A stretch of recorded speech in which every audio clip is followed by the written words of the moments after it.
Welcome to AHN Friday Night Rivals, presented by Rosedale Technical College.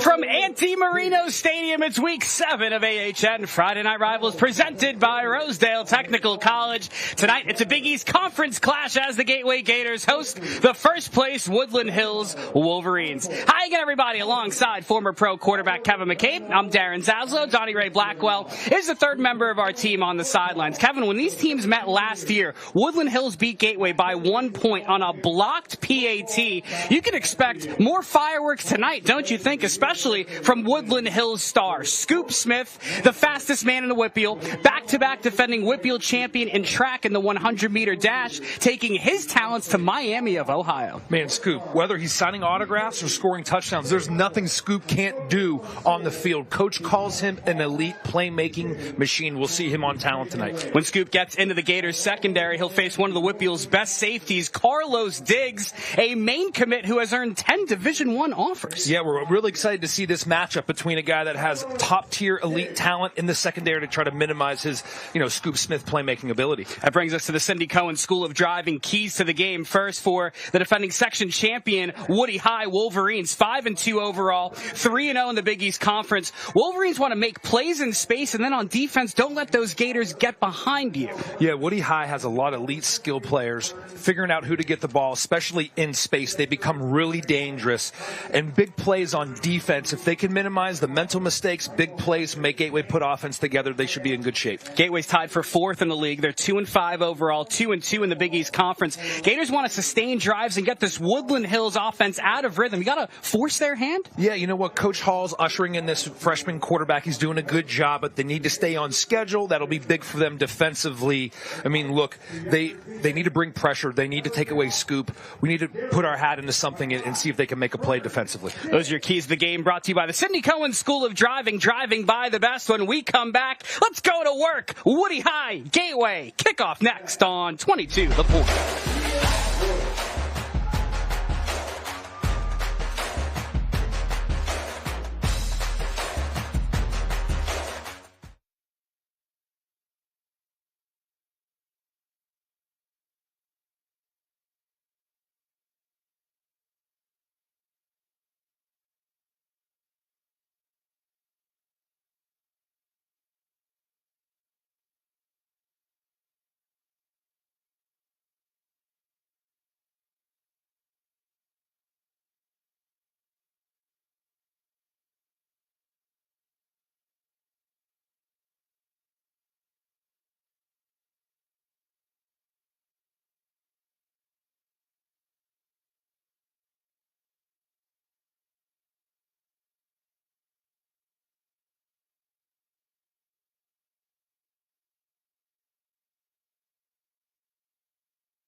Welcome back, just about ready to go here in beautiful Monroeville Gateway, Woodland Hills.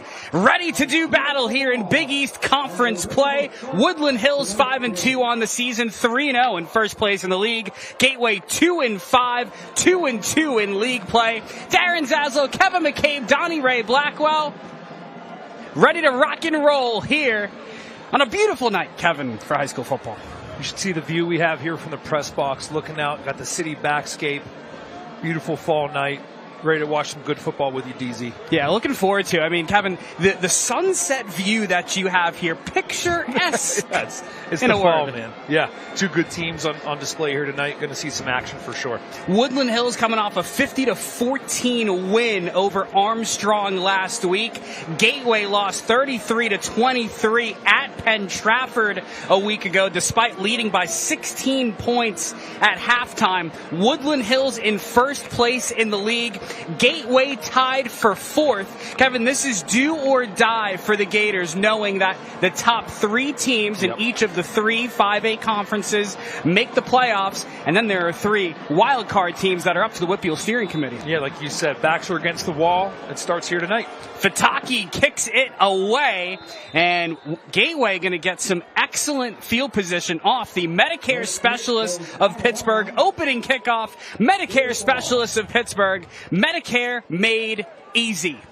What are you looking at here, Kevin, from this Gateway offense, which averages 21 points per game, number 4 in the conference, right in the middle of the pack?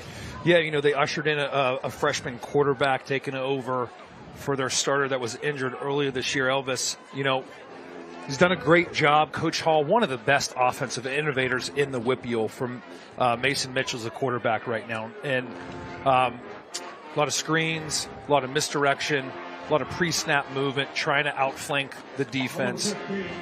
Going to keep the defense on his toes for sure, as Coach Hall always does. You know, it's a tough spot. Elvis Kouchakis, Gateway's starting sophomore quarterback, suffers a season-ending injury in Game 1. So it gives way to Mason Mitchell, who's also a baseball player, 5'10", 165-pound freshman. Inside give goes to Julian Dancier, and Julian dances for about a couple. Julian runs a 4.6 40-yard dash. He's a 5'11 junior.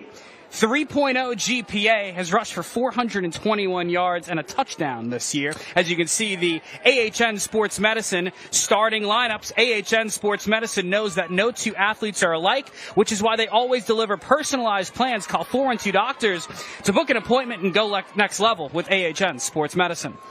Yeah, we're getting the call here from the sideline. Gateway's a big RPO call from the line team. That one batted at the line and almost intercepted. Woodland Hills read that from the get-go, and that's just an absolutely tremendous play by Don Shea Mosley, the 6'4 junior, almost had a pick six. Yeah, trying to run a slip screen right there to the boundary side. Lyman needs to get a chip on him to slow his pass rush down. Luckily, that wasn't caught in his hands and taken the other way for 6. Absolutely. This Woodland Hills defense, I mean, they are for real. They give up just 21 points per game, the best in the conference. Yeah, Woody High. You know, we'll talk about this later. 2 losses only to 6A teams, but since they've come down to their competition, they've really clamped down on defense. Yeah, to North Allegheny and Central Catholic. Ooh. There's a pick right there for the Wolverines. Talk about making a splash early. That's what Woody High gets from Ziggy Moore, the NC State commit. First team all-conference honoree makes a statement. Yeah, dropping back into coverage on 3rd and long, and we'll see Aiden Bowie, number 11, was applying that pressure. He's been in the backfield, 9 sacks on the year this year, helped out with that interception for Ziggy. Might want to give him a pat on the back. Big play for Woodland Hills defense to give their offense in scoring position territory. Might take a shot here on 1st and 10. That's why Woodland Hills only gives up 21 points per game, and right that's there, why right they have cue. the best defense in the conference. Right on cue, my friend. That's exactly right. So now we're going to get to see for Woodland Hills this potent Wolverines attack led by Cam Walter and that man, Scoop Smith, who is electrifying. Kevin, you're the signal caller. You see Cam Walter. He's a 4-year starter. He's the school all-time leader in pass yardage. Last year, he threw for 1,300 yards, 15 scores, and just 2 interceptions. He's elite. Yeah, he is. I mean, there's a lot of attention to their other playmakers, but Cam Walter deserves his flowers as well, man. He's a point guard distributor playing, you know, just being able to get the ball into his playmakers' hands. After the 3-yard pickup, they go inside to their bruiser. Meet Taylor Reed, the 5'10 senior. Last week, he rushed for 142 yards and 2 touchdowns. Really, really talented player who's rushed for over 740 yards and 12 scores this season. Yeah, he's one of the playmakers that more of a north and south runner. He carries piles. They have a bunch of other guys they can put in the backfield, but he is absolutely their bell cow, and we'll see why tonight. Here's 3rd and 4 trips left. Walter gets rid of it, and that one is it intercepted? It is for Woodland Hills, for Gateway rather, and a big play for the Gators. That's Carlos Diggs. We talked about him in the open. It's a tremendous defensive play. Yeah, it was on 3rd down. Carlos Diggs, we'll see here, looked like he got his hands underneath it. Cam Walter just trying to take a shot there on a hitch route. Miscommunication from his receiver, but Carlos Diggs, number 4, making a big-time play to get the ball back to it, to his offense. Back-to-back interceptions starts the game. 1 for Woody High by Ziggy Moore, 1 for Gateway by Carlos Diggs. And we're right back to where we started from with the ball on the 17-yard line here for the Gators. S.J. Moorfield in motion.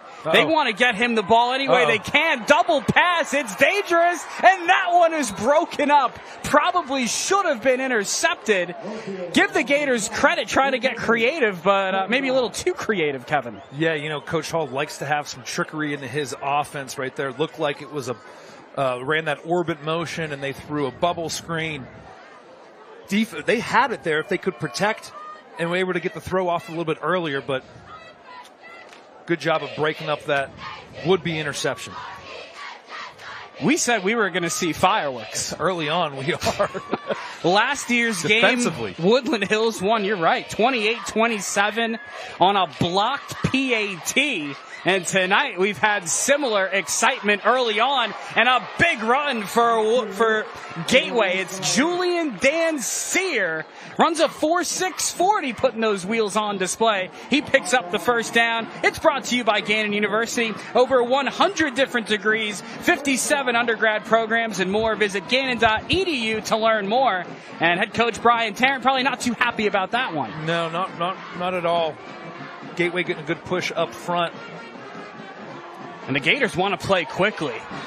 But when you run into, Ziggy Moore, NC State commit, makes it a little more challenging given the fact that he's Woodland Hills' leading tackler, 66 of them, and 7 sacks for the future man of the Wolfpack. I mean, anytime that you lead Woodland Hills. Defense, 5-yard penalty.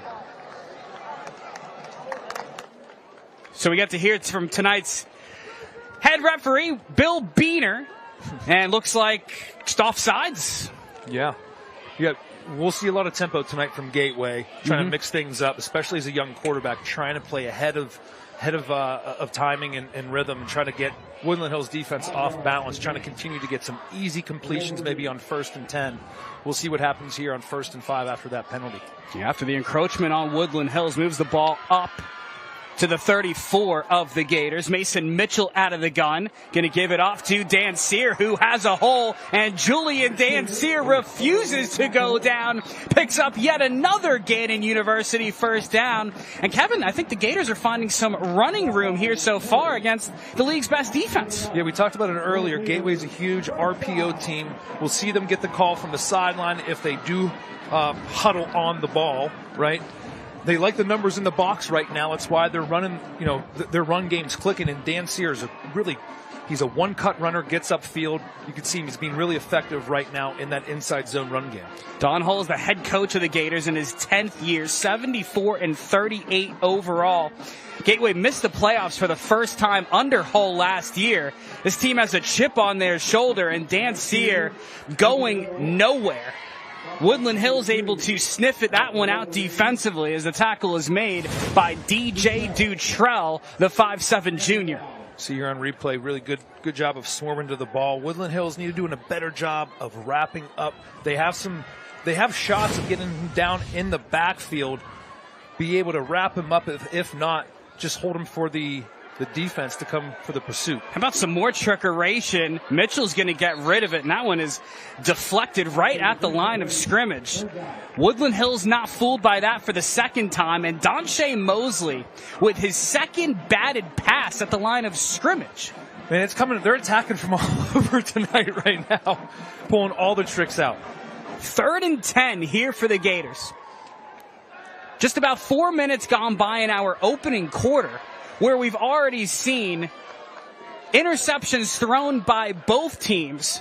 One to Ziggy Moore, one to Carlos Diggs, and Gateway wants to take a second to talk about it. So let's tell you about what is at stake tonight.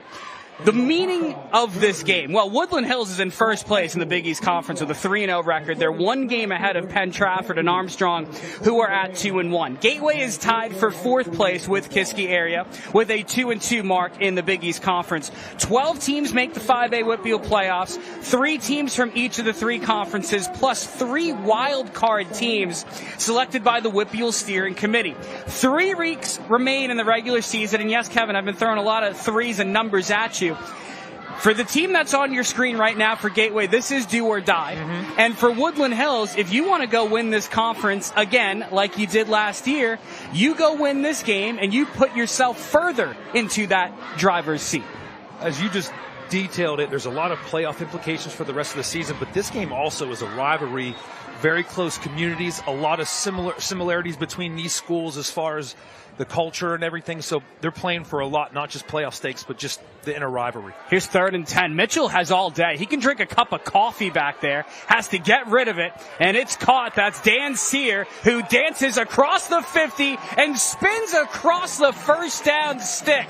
Julian Dan Sear, who entered play tonight as the starting running back for the Gators, makes a huge reception right there for the Gainesville University first down. You see here on replay, Mason Mitchell got great protection up front. Woodland Hills looks like they're playing coverage right now in the secondary. He was able to buy time, had his eyes from left, went back to right on his check down to Dan Sear, and Dan Sear danced to the first down. Right. Mitchell has thrown for over 1,100 yards this year, 15 touchdowns, 3 interceptions, and 107 rushing yards as well. He can do it all. Airs it over the middle. He was looking for S.J. Moorfield, who you're going to see getting a lot of attention tonight. Moorfield, number 2 in the Whitfield in receptions, number 1 in the Whitfield in receiving yards. How about this season for S.J., Kevin? 46 catches, 751 yards, and a team best 8 touchdowns. Yeah, when you put the tape on and you watch him, he catches anything at him and around him. He looks like a pro. He doesn't drop the ball, right? And if it's around him, he has great body control. He has great hands. He's everything that you want in a receiver, and he plays hard. Moorfield, a 5'9" senior. He wears the number 3. He's in the slot right now. Do they go to him? No, they don't. They're going to go to Casey Carter. Shakes and bakes out of a tackle and gets up across the 45 for a positive gain. Casey Carter, 6-foot junior, caught a 23-yard touchdown last week. Yeah, he's a big playmaker from Woodland Hills right now. They've done a good job of preventing big plays, big splash plays, but where we want to see more from them is their pursuit to the ball and tackling. Right now, Gateway's converted first downs really on missed tackles. We'll see what happens here on this 3rd and 7. Might be another encroachment on Woodland Hills. That's offside. What it is. Defense. 10-yard penalty. 5-yard penalty. Still 3rd down. Second encroachment call, Kevin, on Woodland Hills. Now, this is back-to-back possessions, not what you want. They're getting that sugar snap count. That's right. That's right, Kevin. Your favorite. There it is. 3rd and 7 becomes 3rd and 2 from the Woody High 40. Mitchell fakes the give, fakes the throw, takes off, and a flag flies at the 30. I don't know if we have a defensive hold here from the secondary. I think you called it, Kevin. Holding. Defense. 10-yard penalty. The result of the play will be a first down. That's Bill Beener on the call. Yeah, Woody High playing press coverage there on 3rd and short. When you have the athletes from Gateway on the perimeter, right, they can pose a threat. And it looked like they just got too much body down there on that release. Got a penalty. First down. So another costly penalty on this Woodland Hills defense. And Gateway is taking advantage as we just about reach the midway mark of our opening quarter with fireworks here in Monroeville. Julian Dan Sear in the backfield, pistol set here for Gateway. Mitchell gets rid of it quickly. He finds Jaden Stammer, And Jaden doesn't have a whole lot of running room. Stammer holds a Division I offer from Akron. The dude can absolutely fly. He runs a 4.4 40-yard dash. Yeah, him and S.J. Moorfield present really nice options on the perimeter to be able to throw the ball for this young quarterback. And right there, great pursuit from Woodland Hills on making the tackle in open space. And that's what we want to see right there, that pursuit, especially coming from Ziggy Moore laying the thump down. Said that Gateway has to sustain drives. This is the 10th play of this drive. Mitchell lobs it over the middle, incomplete, looking for Moorfield. I will say this, I do like the play concepts. Yep. But again, it's that execution, and you've got a freshman quarterback who likes to let it fly. Yeah, you know what? That's Coach Hall's offense. You're going to get chances to take down field. Right there, though, that's just some easy pitch and catch plays that you're going to need. You know, maybe this game, playing against Woodland Hills, maybe I don't know if he's thinking about it too much, but we've seen him on tape hit those throws. He's going to need to hit those tonight, you know, in order for those guys to be successful. So it brings up a big 3rd down and 9, 4 wide receiver look for the Gators. They're going to go to Dan Sear. Dances out of a tackle, runs over another man inside the 25. It's going to bring up 4th down and short. And Kevin, now it's decision time for head coach Don Holt. Coach Hall calling a great game right there on 3rd and long. He's able to run his RPO game. They like the run. They leave it on. Now he makes it 4th and short. Managing a great game so far for Gateway on offense. Huge play in this contest right now on 4th down. 4th and 3.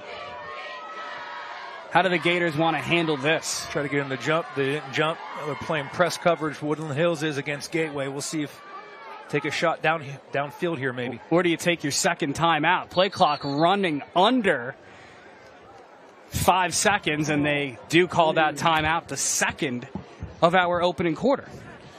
Yeah, a lot of action so far, DZ. With no score. With no score, but you're right. We talked about earlier sustaining drives. I think this is one of the best ways for Gateway to keep Woodland Hills' potent offense off the field. Get all your overnight sports news, information, and opinion each morning with Tim Benz of the Pittsburgh Tribune Review at Breakfast with Benz, Monday through Friday at triblive.com. There you see head coach Don Holt talking to his team.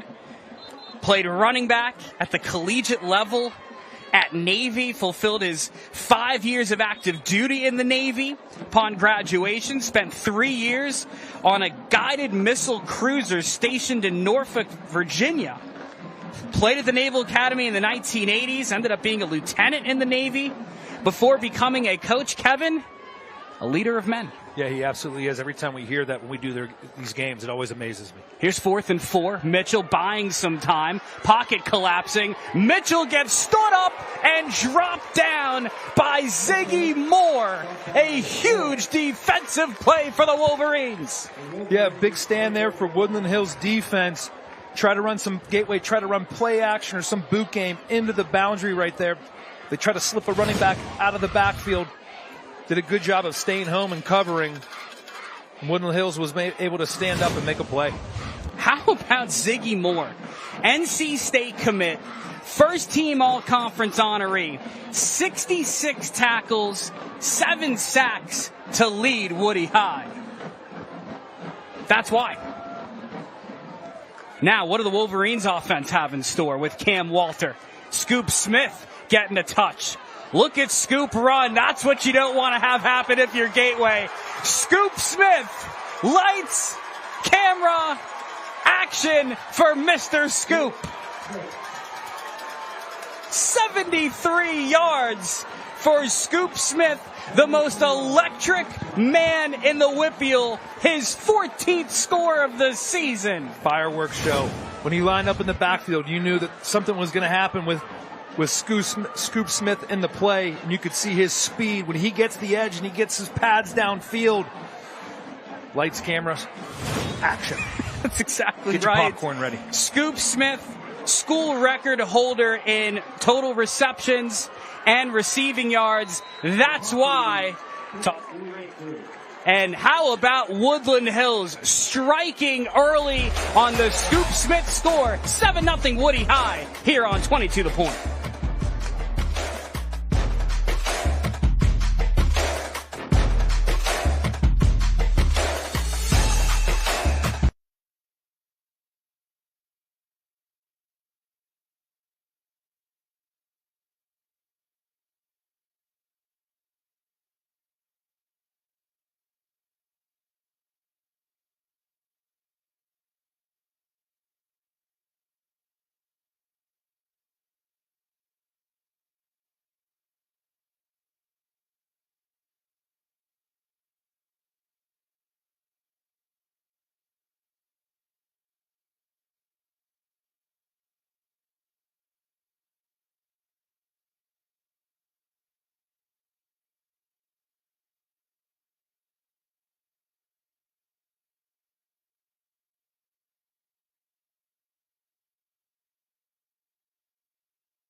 Welcome back to Monroeville. 7-0 Woodland Hills on top of Gateway. Darren Daslow, Kevin McCabe. Here's the third member of our team, Donnie Ray Blackwell, on the sidelines.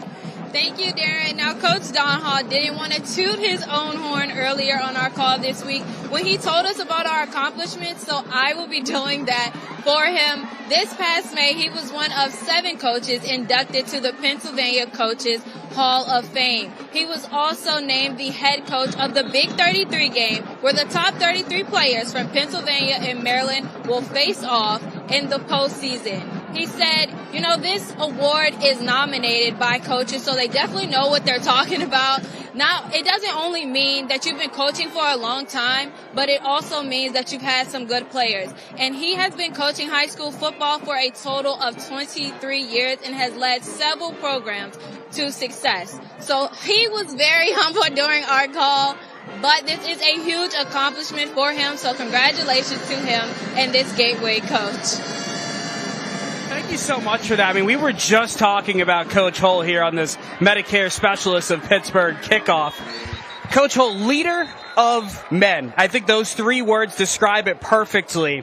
You know, I asked him too, I said, why do you keep doing this? Why do you keep coming back? And he's been involved in football since he's 10 years old, like Donnie said. And he became a teacher so he could coach. And I just think it goes perfectly hand in hand with what Coach Hull preaches, right? No I in team, teamwork. And you can see him talking to his Gators right now. Respect on another level for what Coach Hull has done. He's done it for a lot of years. You see it in the way that his kids play, how he's revered all around the Whitfield from other coaches, other players. This man is a true leader of men. Yeah, he started his coaching career as an assistant for 3 years with the Navy sprint football team while he was stationed at the Naval Academy on active duty. I mean, this guy eats, sleeps, drinks, breathes this game. He said since he was 10 years old, right when he started playing football, he said, I didn't know that I was going to have a football life. Right. But ever since he did, he took to it, and he really hasn't gone away from it. Even while serving, he was around football. And it's been part of his life, and he's given a lot to the game. We tip our caps to you, Coach Hull, on a really, really amazing career so far. 7-0 Woodland Hills off the 73-yard Scoop Smith touchdown run, his 14th of the year. Julian Danseers made some plays tonight, folks. He picks up another Gannon University first down. I think he's shifty. He's slippery. Gosh. Yeah, you watch this cut that he makes. And it cuts back to get upfield and get a first down. Julian Danseer doing everything he needs to on offense. That pass game needs to be complementary for them, and they have something really cooking if they can get both of their offensive games through the air and on the ground. It has certainly been impressive to watch, without a doubt. And Julian Danseer, like we said, I mean, this kid really, really can run here with a timeout on the field. 421 rushing yards, averaging 7 yards per carry, and he's only a junior. Yeah, I mean, I think he'd have more. They just, at times, they haven't possessed the ball. There's been turnovers, so he's definitely putting on a lot of good stuff on tape. Woodland Hills utilizing its first time out. That has been the one cog so far for this Gators offense. College football action coming up on Fox 53 tomorrow at noon. Ohio State, Illinois, a big one in the Big Ten. And also at 7:30, Kansas taking on Texas Tech. Kickoff for that one set for 7:30 as well. Woodland Hills cheerleading section showing up, showing out for their Woody High Wolverines as the flags fly, and it looks like a false start here on Gateway. Offense, 5-yard penalty, replay, first down. So we've seen some defensive penalties for Woodland Hills. Gateway picks up its first of the contest. Yeah, it's a catch-22 right there with that snap count. You'll get some go your way, and some you won't. 1st and 10 becomes 1st and 15 from the 32. Julian Danseer finds a bit of a crease. Crosses the 35, falls short of the 40. Gets you back to your original line of scrimmage. Yeah, now it makes it 2nd and 9. But again, their run game, they play the numbers game in the box, and Gateway's doing a great job of getting the chunks that they need to. So it brings up 2nd and 9 here. Danseer getting a ton of work thus far. out of the backfield. They send him in motion. Here's Mason Mitchell. Fakes the throw to him. That's intercepted by Woodland Hills. Another pick. It's DJ Dutrell. Second interception for the Wolverines. There's that screen game from Gateway, but Woodland Hills doing a great job tonight sniffing that out. They haven't been undisciplined, have stayed home and sniffed it out. That's the third screen that I think they got their hands on or tipped the ball. We'll see here on replay. Yep, great job there. That's Malik Anderson getting his hand up on the ball, getting an opportunity to have that tip drill for the defense, and they go and corral it. Dutrell gets his hands on it and gets his second turnover for this offense. So another INT. Second one for Woodland Hills. Ziggy Moore had the first. Dutrell right there. He was a three-sport athlete in football, wrestling, and track. Only a junior as well. There is a ton of talent on this Woodland Hills team. What do they want to do here? They're going to go to Reed, who plunges forward. Taylor Reed, tough to bring down. Asked head coach Brian Tarrant in his third year at the helm what he thinks of Taylor Reed thus far. Says he is just a bruiser. And that's true. Yeah, when you watch him run, he reminds you of the bus a little bit, right? Just gets downhill. 5'10", 185 pounds. Is Taylor Reed wearing the number 23 for Woodland Hills. Just about 3 minutes to go here in our opening quarter as well. Walter facing some heat, has to just get rid of it, and he does so along the far sideline. Brings up 3rd and 6. Looks like maybe he was out of the pocket right there. Wasn't a receiver in sight. I don't know if the refs are going to confer here together or not. Could be a potential intentional grounding, but no, they're going to keep the flag in their pocket. So here it is. Officially mark it 3rd and 7. Bill Beener there on your screen saying, play ball. Yes, sir. Flag flies before the snap. And an offsides here on Gateway. Defense. 5-yard penalty. Replay. 3rd down. Things you don't want to have happen when you're facing the best offense in the conference that averages 37 points per game. Making 3rd and 7, 3rd and 2. Yeah, I mean, I like what I've seen from Gateway's defense. I don't know if they had someone lined up in the neutral zone there, but that was blown dead before the snap. But, you know, with the exception of the one Scoop Smith score where, listen, he evaporates angles and leverage on defenses. But other than that, you know, they played really tried and true defense, and that penalty right there is going to hurt them. There's another flag on the field. It was along the far sideline, maybe just fell out of the referee's pocket. And that's what it looked like. Also could have been maybe a sideline warning of sorts as well. A lot of passion over there from the Woodland Hills coaching staff. I like it. Yeah, there you see Brian Tarrant, the definition of passion. Heavy run look here for Woody High. They're going to go off tackle to the right.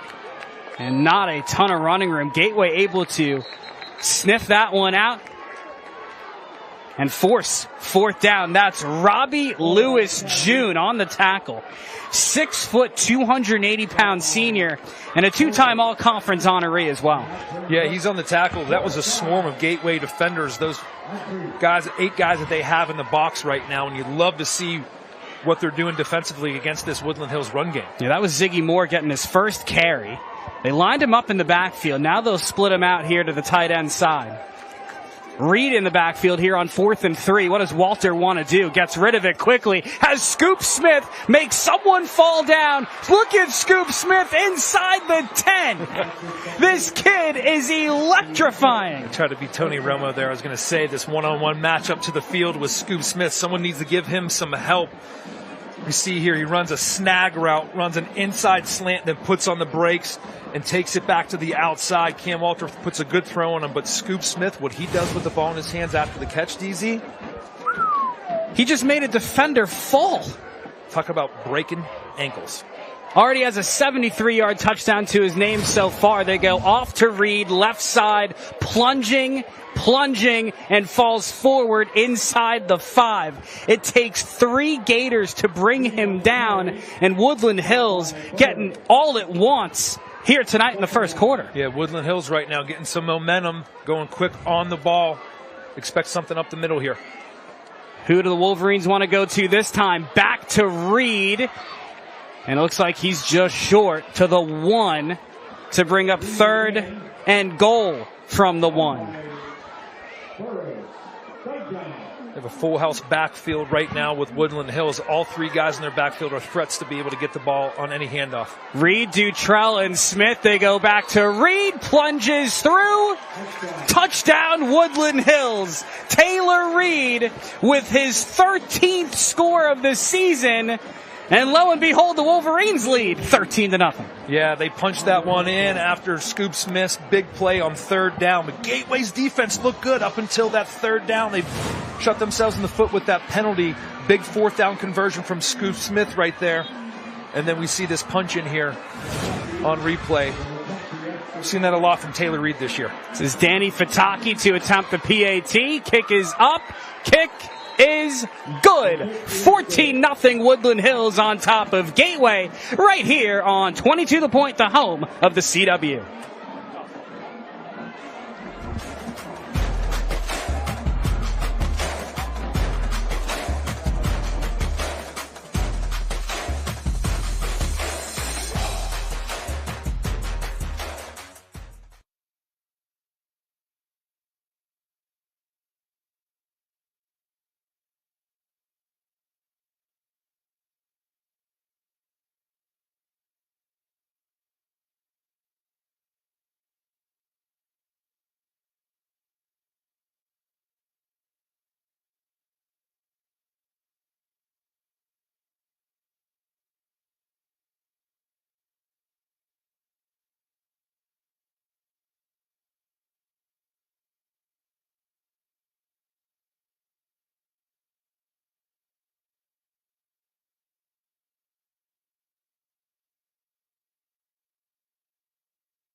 Welcome back. Woodland Hills 14, Gateway nothing.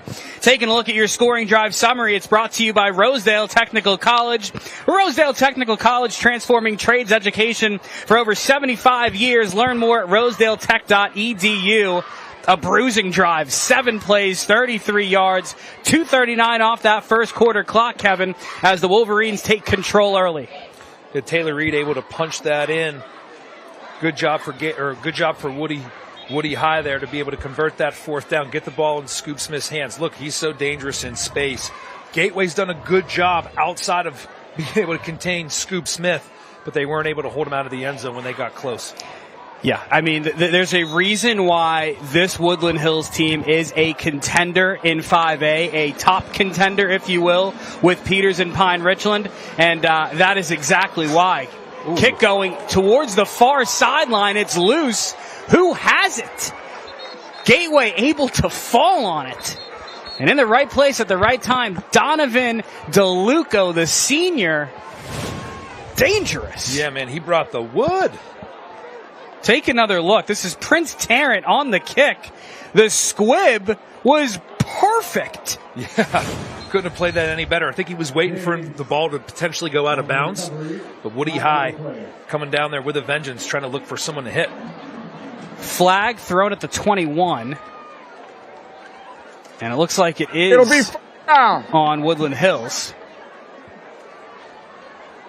So it'll at least give Gateway some better field position, as we just heard there from Bill Beener.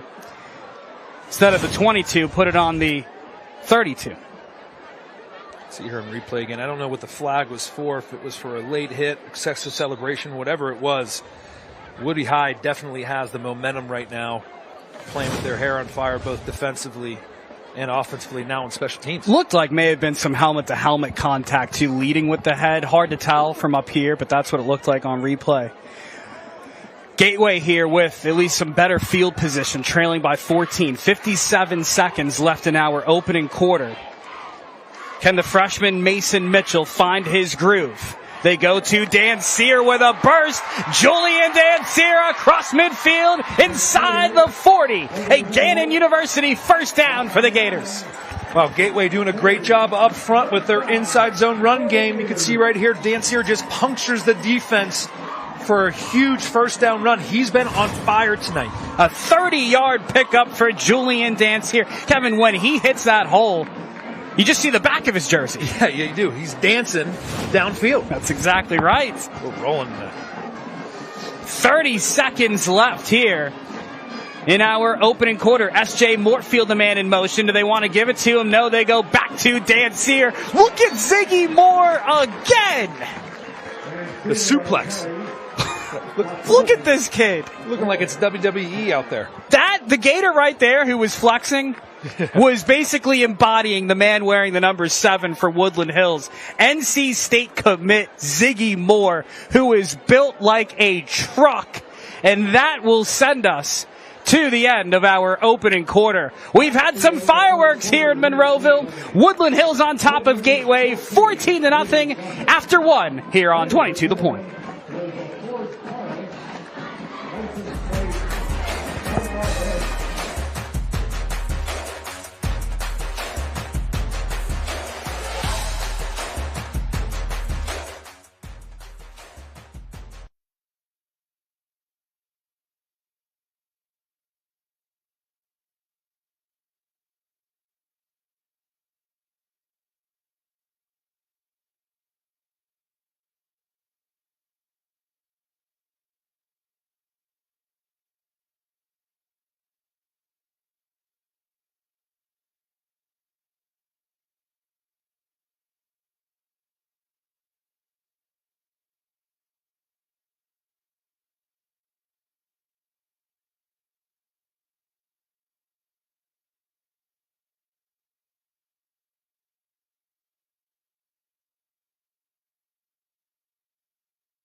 Welcome back.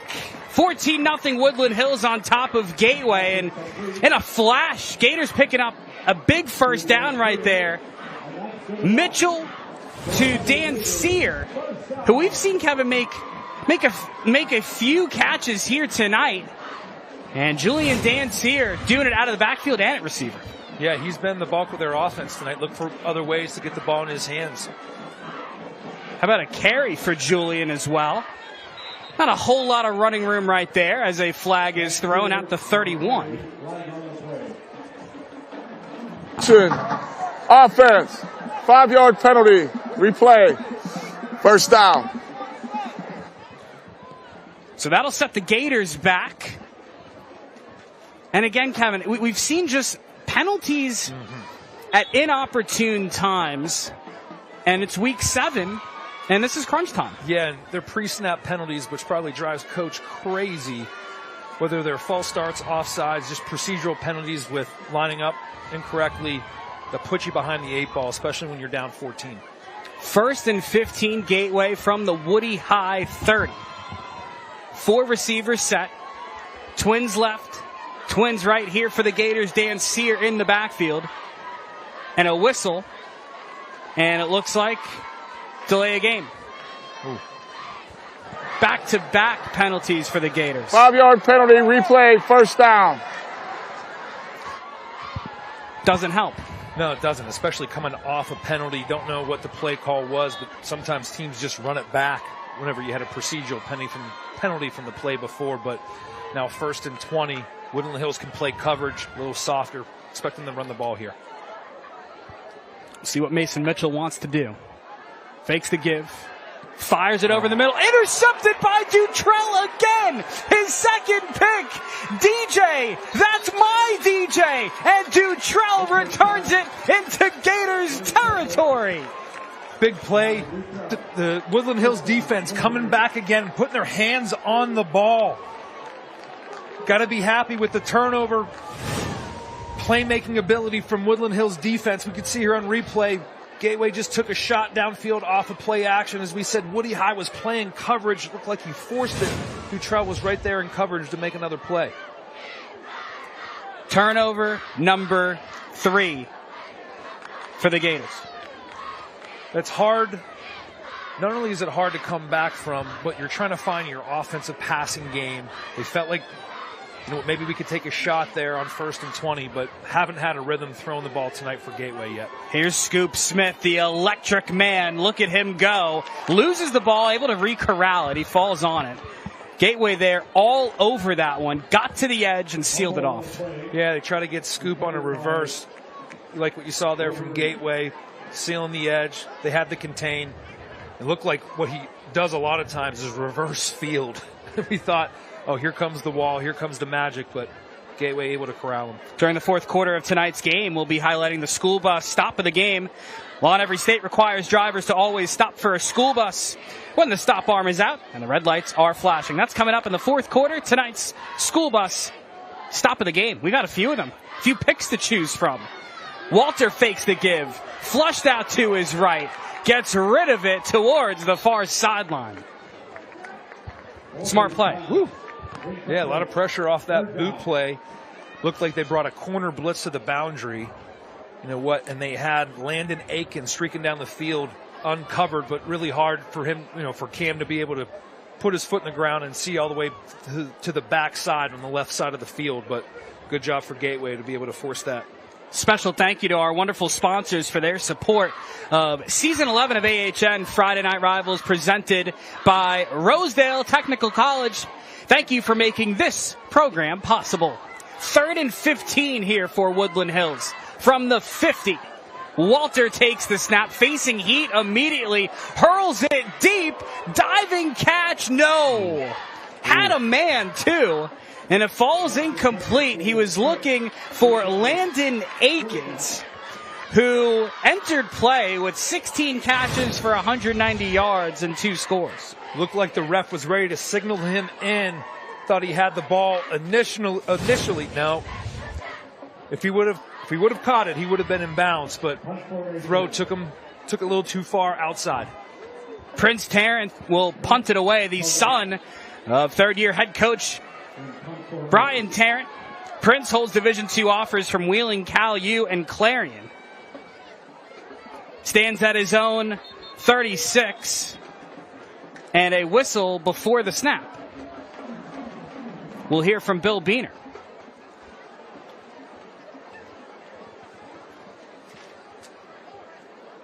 Oh, you got... There might be too many men on the field here for Gateway as well. Sure. Another pre-snap procedural penalty here. So that'll put Woodland Hills up 5 yards to the 45 of Gateway. Does this change your play call? Maybe. You know what, though? But your defense is playing really well, potentially having them backed up into their own end zone. You like those options as well. Oh, Tarrant able to get a hand on it. He's going to have to get rid of this. Prince does, and it's incomplete. So you know what? It could have been disastrous. And Gateway is able to get a stop right there, which they desperately needed. Yeah, Prince doing a good job of being able to at least get his hand on that so it didn't go over his head and escape further disaster. But if you're Gateway now, you got to put a drive together. They just gave you a gift there. let's see what they can do with this drive. A lot of similarities, Kevin, like you mentioned, between these two schools. Woodland Hills, 5 WPIAL titles, most recently in 2009. Gateway with 7, most recently in 2019. You can tell these communities both want this victory badly. Whistle again before the snap. And it looks like a false start. Offense, number 8, 5-yard penalty, replay, first down. And that's on Jaden Stammer, the 5'9" junior. Yeah, a lot of times when you're a receiver playing in this high-faced offense, you're trying to time that snap up and get a head start. That's where a lot of these penalties have come from. They've come from perimeter players, receivers, and running backs. Gators in desperate need of some offensive rhythm here, trailing by 14. Mitchell fakes the give. Mitchell faces some heat, shakes a tackler, rolls right, and gets rid of it. And a flag flies at the end of the play up to 43. Not able to find that pass game right now for Gateway. Here's Bill Beener again. He's getting his work in this evening. Earning that check tonight. That's exactly right. The man wearing the white hat, Bill Beener. Is it ineligible man downfield? Flag is still on the field. We're getting some explanation, and here it is. That penalty's decline. It will bring up second down. A lot of times, Darren, in that RPO offense, right, what will happen is the running game stays on, so the linemen are downfield, right?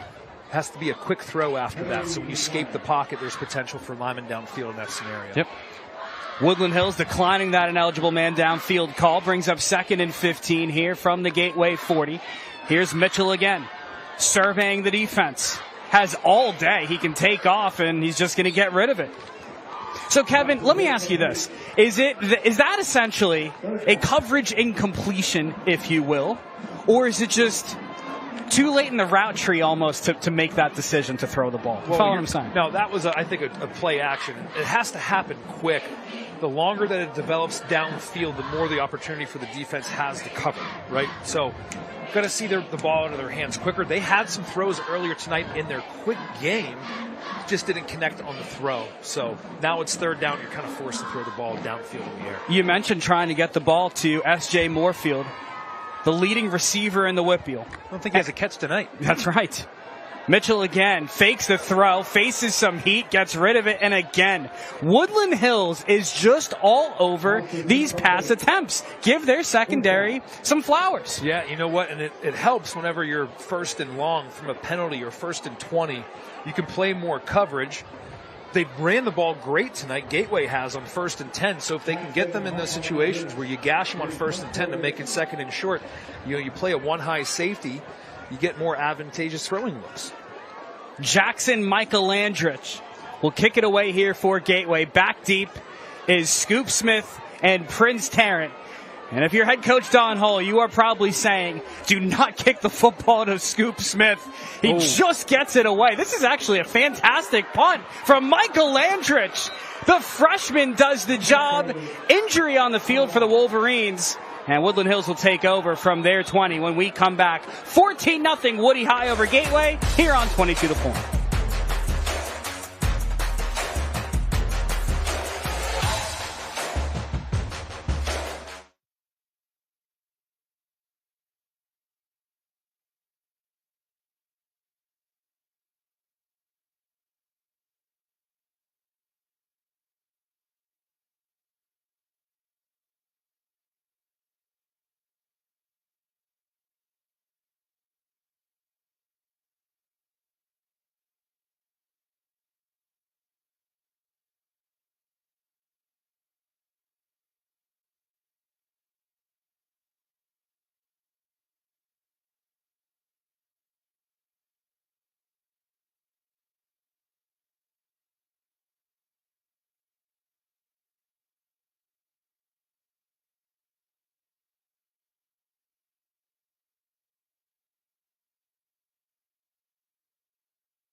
14-0 Woodland Hills on top of Gateway here in Monroeville. Darren Zaslow, Kevin McCabe, Donnie Ray Blackwell is the third member of our team on the sidelines as we welcome you back into the broadcast booth. Donnie, how's it going down there? It's going great down here, Darren. Now, last year we got to see a young Elvis Kousakis to find his rhythm here with this Gateway team and lead them to a good season. But after suffering a season-ending injury in week 1, a new kid has been taking over for Elvis Kousakis, a freshman quarterback by the name of Mason Mitchell. Now, I just spoke with Elvis on the sideline and asked him, how does he feel about his feeling? And he said, Mason is a great player. He's a great football player, and he's doing better than I did my freshman year, and he's just been filling in for me, and he's doing an amazing job. He said that Mason has a short-term memory when it comes to games like this, and he will definitely be able to bounce back. And Coach Don Hall described Mason Mitchell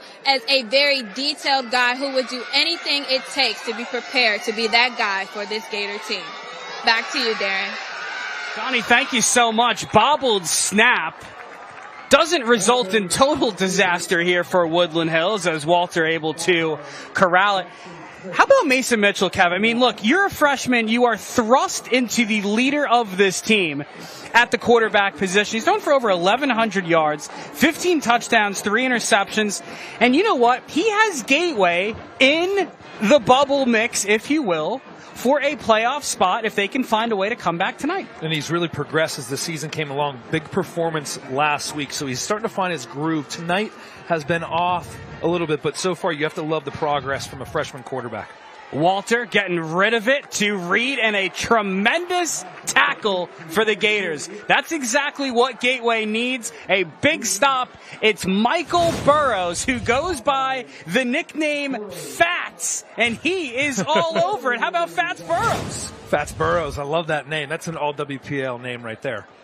Gateway's defense has been playing good outside of some of these splash plays. They've really played disciplined football, stayed at home, tackled the ball carrier.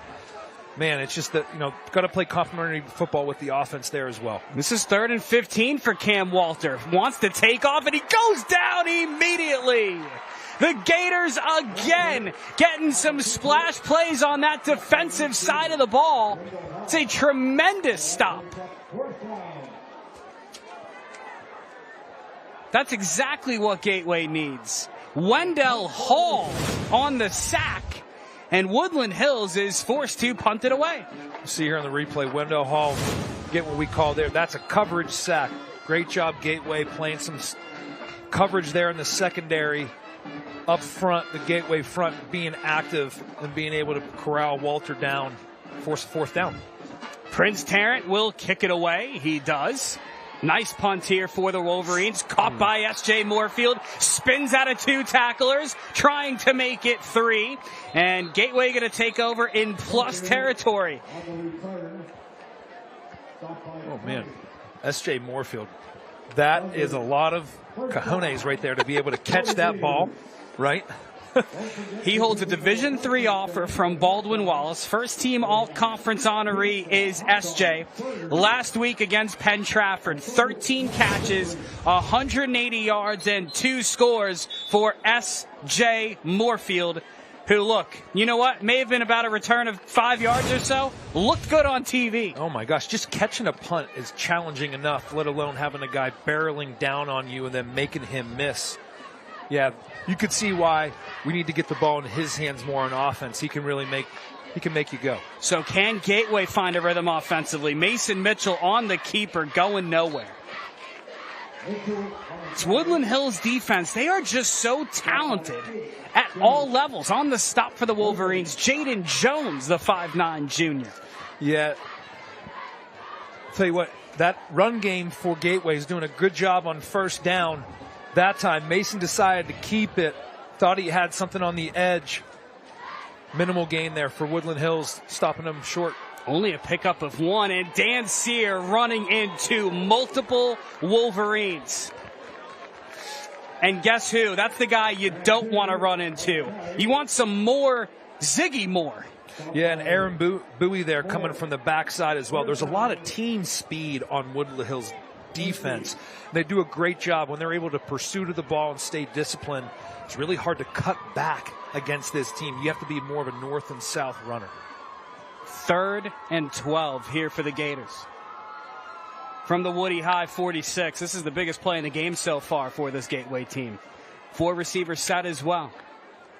Mitchell takes the snap. Delivers over the middle. S.J. Moorfield, first down, Gateway. Ooh, took a lick, got up, let him know it's a first down. Scoop Smith with the thump in the secondary.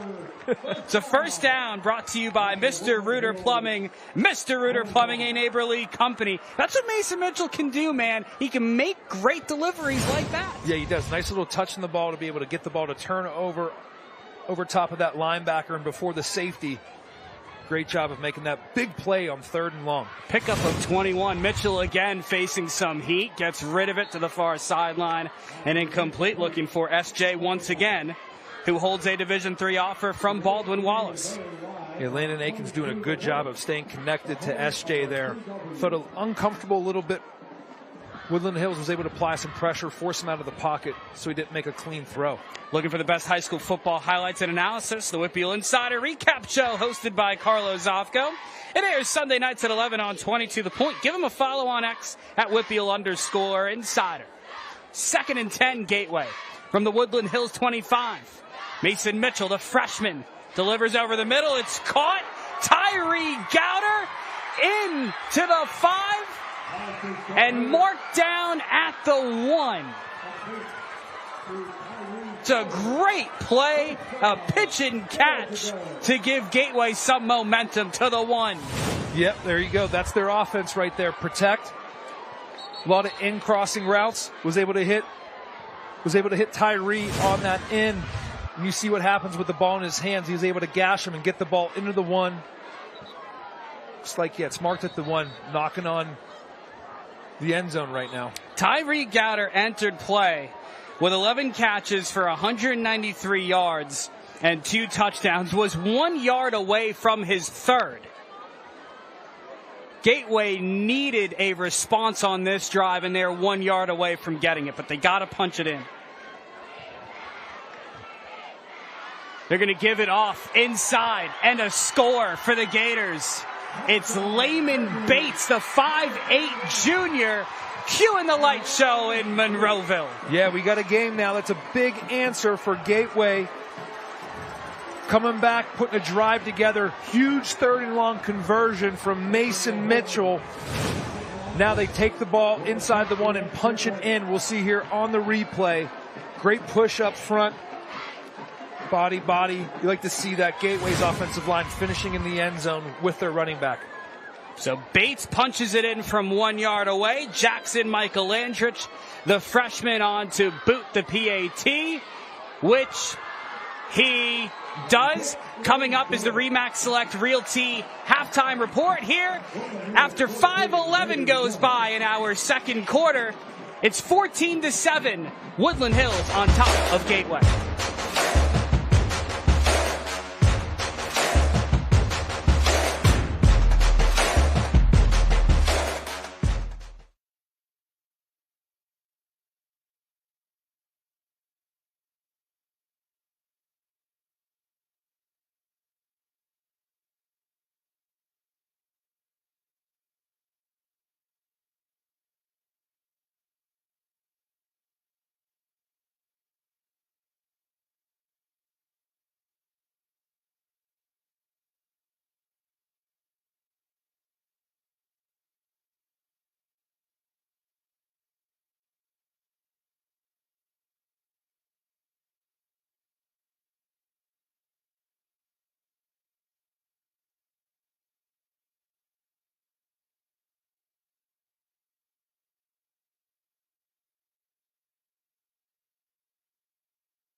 Gateway getting on the board for the first time, 14-7.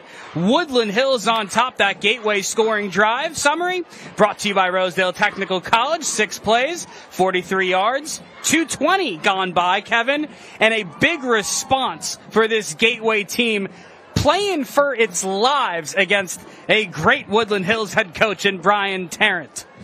Yeah, I mean, outside of some of these explosive plays that Woodland Hills has had, and that's part of the game, right? You got to minimize the explosive plays, but I like what Gateway's doing on defense, really taking away that run game for Woodland Hills. Scoop Smith's been a problem for them. They have to find a way to be able to corral him when the ball's in his hands. But we'll see here if Gateway can put another defensive stand together and make a game out of this. They need to. That's exactly right. Michael Landrich will kick it away. Do they try and give Scoop a chance? That would be an emphatic no. On the return here for Woodland Hills is Jordan Austin. Gets across the 30. That kickoff brought to you by Medicare Specialists of Pittsburgh. Medicare Specialists of Pittsburgh. Medicare made easy. And a flag thrown, and it looks like it will be on Woodland Hills. Here's Bill Beener.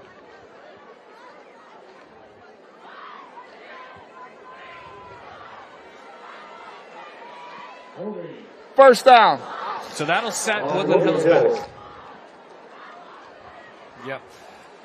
Another penalty here, putting them further back. Got to clean that up. These guys have been very active tonight with their flags. Woodland Hills, I like what I've seen from them getting the ball in Scoop Smith's hand, but that run game really hasn't taken off the way that we've seen this year. I know Coach Tolland's going to want to have this run game clicking more, especially as they continue to make a playoff push right now. It's going to be really big for them. South Hills Dental Arts Smile Camp, 4 easily accessible offices in Upper St. Clair, Crafton, Sewickley, and McMurray. South Hills Dental Arts, putting quality dental care right in your neighborhood. Learn more at southhillsdentalarts.com. First down play, not a whole lot for Woodland Hills. Aaron Bowie getting the call, or rather Taylor Reed. And again, you got to give Gateway some credit here. They're starting to build some momentum. They really are. And seeing Aaron Bowie at quarterback right now, don't know if Cam Walter's hurt or not. But interesting development here for sure. Could potentially change this entire game. So here's Bowie. Going to get rid of it. Off to the outside. Caught there by Prince Tarrant. And Tarrant rolling across the 20, and a flag thrown in the vicinity of holding, maybe. Holding. Offense, number 1. 10-yard penalty. Replay, second down. Holding on Scoop Smith. Yeah, you know what? These receivers are very active blocking in the pass game or for their screen game. You love to see that on the perimeter, but right there, he needs to get his hands inside. Got flagged, moving 10 back. Now you're in a really tough situation with a quarterback that you're not totally familiar with. Got to be careful here not to put him in a tough situation. Hard to know what happened to Cam Walter. See him over there holding his helmet. I don't know if it's injured or if they just feel like they need another spark on offense. Tell you what, though, Aaron, you know, he looked kind of natural there on that first play. The ball flew out of his hands, so we'll see what he can bring. So Bowie here in a quarterback, pistol set. They're going to give it to Scoop Smith. Just not a whole lot of running room. Gateway's defensive line, and we got to give these guys some props up front. Kayan Mabandi, Robbie Lewis June, and Senna Agbodzi. Good job there. Right? I mean, you got some difficult names and some dudes up front. Yeah, absolutely. They have some size. They're doing a great job up front of keeping their gaps, not being pushed back by this Woodland Hills offensive line, who's been a unit that's played together for a long time. 100%. Bowie facing some heat, able to make a man miss. Bowie can run, gets across the 20, had a long way to go. It'll bring up 4th down. Yeah, good job on pursuit there. I don't know who that was for Gateway. I believe that was Eli Thompson on pursuit. If he wasn't able to get him, then Bowie had some room to run. But another stop on 3rd down for Gateway. Defensively, doing a great job tonight of not breaking outside of those big plays. Tarrant will kick it away. S.J. Moorfield, it's returnable. There goes S.J. cutting here to the near side. Moorfield shakes, spins out of a tackler, gets into Woodland Hills territory, and Gateway will pick up.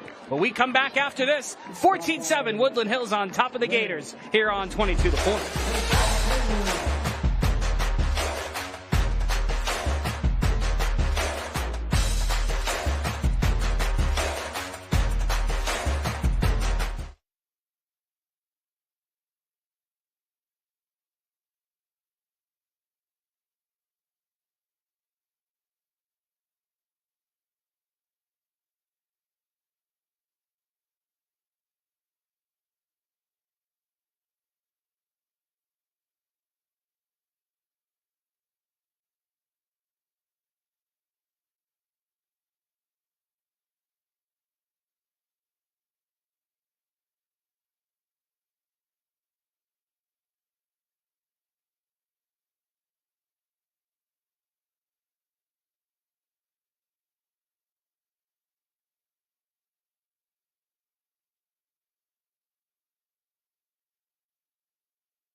Here, first down pickup for the Gators. Now they muff the punt, or the snap rather, and an immediate loss for Gateway right there after a nice first down pickup.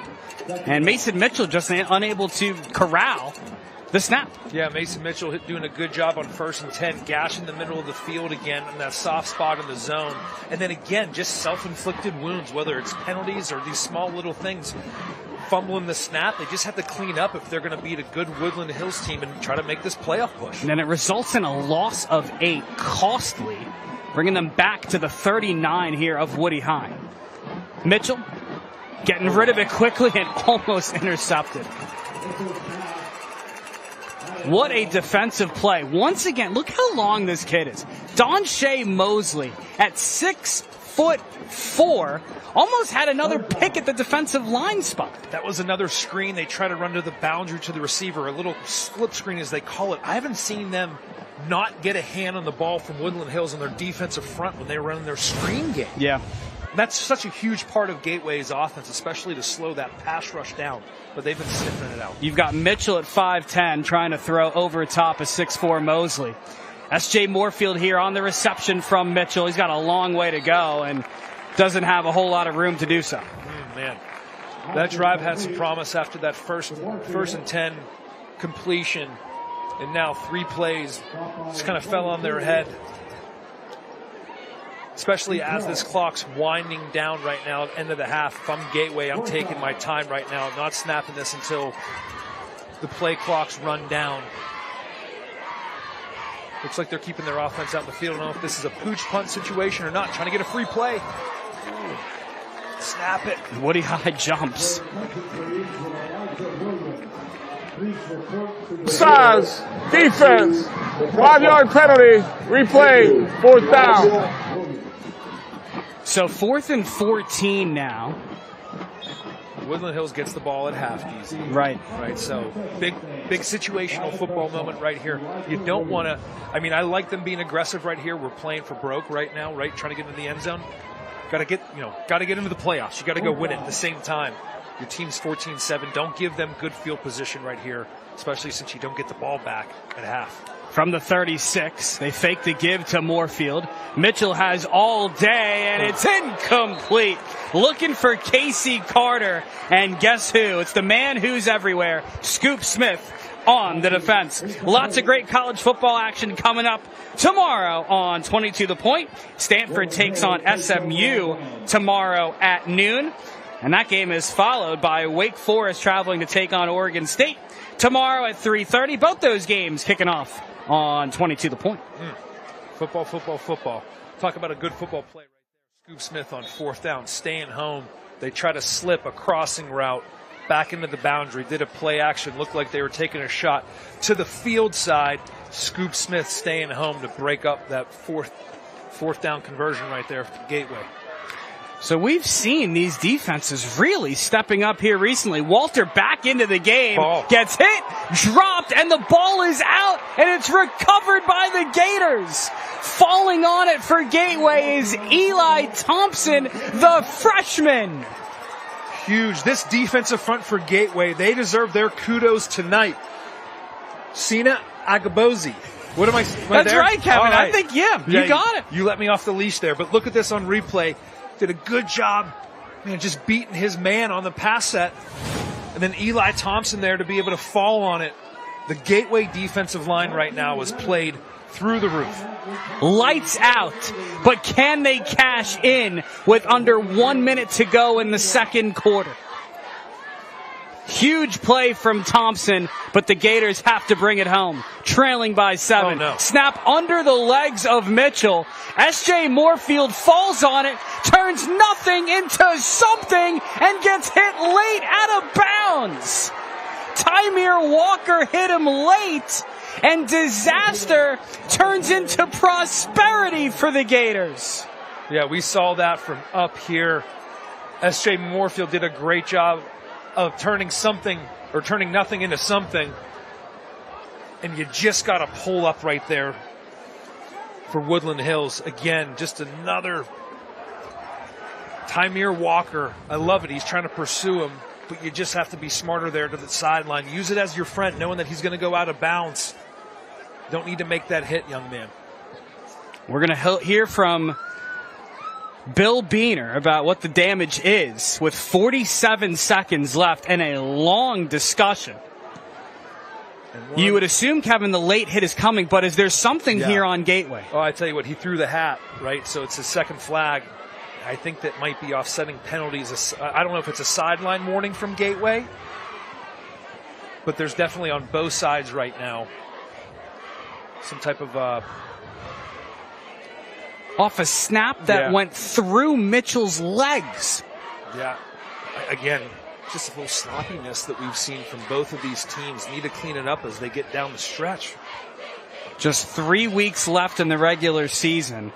And this is a long discussion with Bill Beener. What do you think they're talking about? Listen, there's a big halftime spread here at Gateway with people. You think they're talking about what type of layup they got? Right, that's exactly right.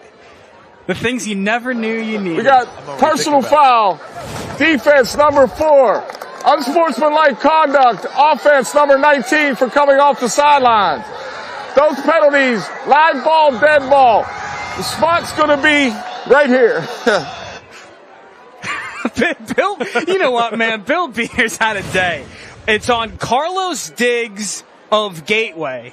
And then for Woodland Hills, it's on Cartier Maxon. And it looks like they're going to mark it first down at the 29 of Woody High. So it's a first down because it's a dead ball. Yes. So they get the first down, but then after that it's delay. The offsetting penalties. The offsetting penalty. Correct. Because they award them the first down, then it's a delay game after that penalty, which it's a first down, but it brings them back the yardage. Follow that at home. Snap here to Mitchell. Has all day, lobs it over the middle. It's caught by Gowder. Spins inside the 10. And another big play from Tyree Gowder. Oh, Mason Mitchell with the throw of no. Then all of a sudden you catch it and you say yes. A Mr. Reuter Plumbing first down. And Tyree Gowder again coming up huge. It is Tyree time in Monroeville. Try to get him on a double move, a post or a slant and go. And it was well covered right there, but he threw it on the top shelf. Maybe one of those throws that coach watches on film tomorrow and say, you know what, maybe we don't force that right there, but you got to like the play that's made. Coming up at the end of the second quarter, it's the RE/MAX Select Realty halftime report. We'll take a look at the top high school football plays of the week from around the nation and have a word with our sponsors. Looking for your dream home? Discover more with RE/MAX Select Realty. To learn more, visit RE/MAXSelectPittsburgh.com or call 724-933-6300. Your dream home, just a click away. As Gateway going to clock it here with just one timeout. and 32.8 seconds left. What do you think of the call, Kevin? You still do have a timeout. Yeah, so your whole playbook's open right now. They've gone away from Dan Sear over the last few drives. Don't totally understand why. I mean, I like Mason Mitchell starting getting into a flow, so now you have a balanced attack, right? But you do have your full plethora of play calls available to you. Surprising call, but we'll see if it'll pay off here for Gateway. Mitchell out of the gun. The freshman delivers to the outside, looking for S.J. Moorfield. Incomplete. Flag thrown as well. And it has just been Flag City here this evening. Try to get S.J. Moorfield lined up on a one-on-one from the backfield. Just missed the throw. White number 4, half the distance to the goal. Replay, second down. You don't get an automatic first down there. That's correct. You move up 5, so now you really do have the full playbook available to you. Yeah, defensive holding there on Tymere Walker of Woodland Hills. So they'll mark it inside the 5 at the 4 for Gateway. Oh, they have numbers down here. That's exactly right. Wildcat throw. Moorfield to Carter. Don Hull outsmarting everyone. A little Tebow jump ball pass-esque. What in the world? And it works for the Gators, who have all the momentum. Love what I'm seeing from the play calling tonight from Coach Hall. He's pulling out all the stops. You can see right here why he's such a revered coach. Knows how to dial up a game plan. The light show, DZ. Michael Landrich kicks it through the uprights, and we're tied off of Don Hull brilliance. Yes. Yeah, did a great job. Looked like they were going to have a direct snap, some type of wildcat action. Down here to the bottom of the field, they actually had a bunch set. Woodland Hills didn't match up to it. I'm thinking to myself, throw a check down to there. They only had one defender, but little did we know, we got a jump ball. Scoring drive summary brought to you by Rosedale Technical College. 3 plays, 31 yards, less than a minute off the clock, and Gateway erases a 14-point deficit, and we are square with 24 seconds to go in our opening half. What can you say? Gateway climbing back, keeping their composure, down 14-0. Looked like Scoop Smith was going off in this offense for Woodland Hills. But both sides of the ball really coming to play tonight, tying this game up. Michael Landrich kicking it here to the near sideline, and it just dies. Falling on it for Woodland Hills, Carter Akins. That is special teams mastery from the freshman Jackson Michael Landrich. He's a goalie on the soccer team, Kevin. He also has a 4.0 GPA, and he showed you there why. Oh, yes. You got to love the momentum right now is on the side of the home team from Gateway. And they're playing, their crowd's behind them. They're playing some rave music right now. Listen, they realize backs are up against the wall. These are playoff implications. We might have a tie ball game going into half right now. What does Woodland Hills want to do? Walter going to take a knee.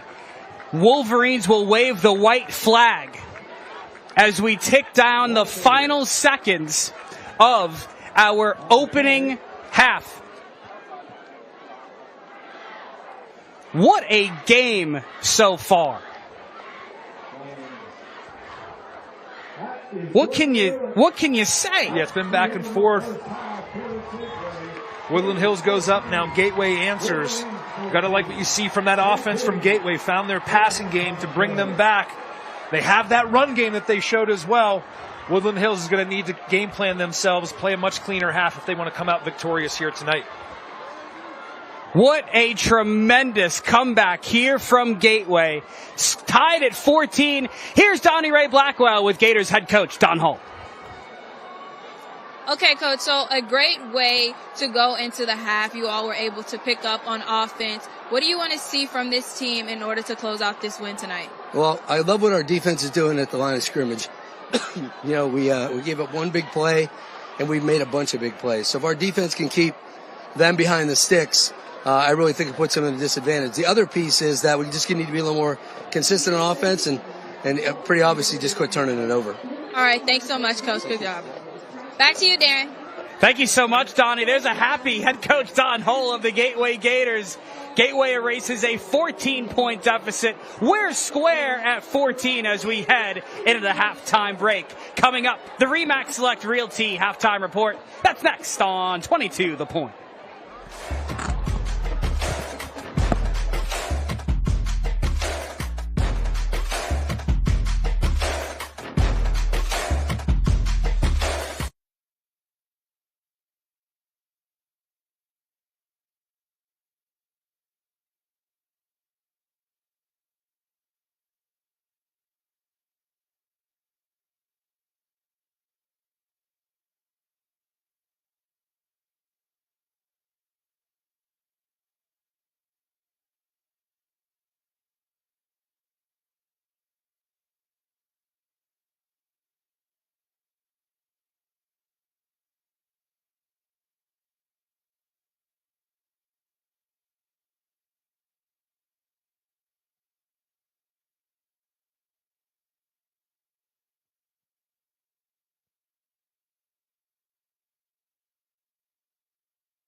Gateway erases a 14-point deficit. We're square here on the RE/MAX Realty halftime report, all even at 14. Here are your first half highlights brought to you by Health Markets.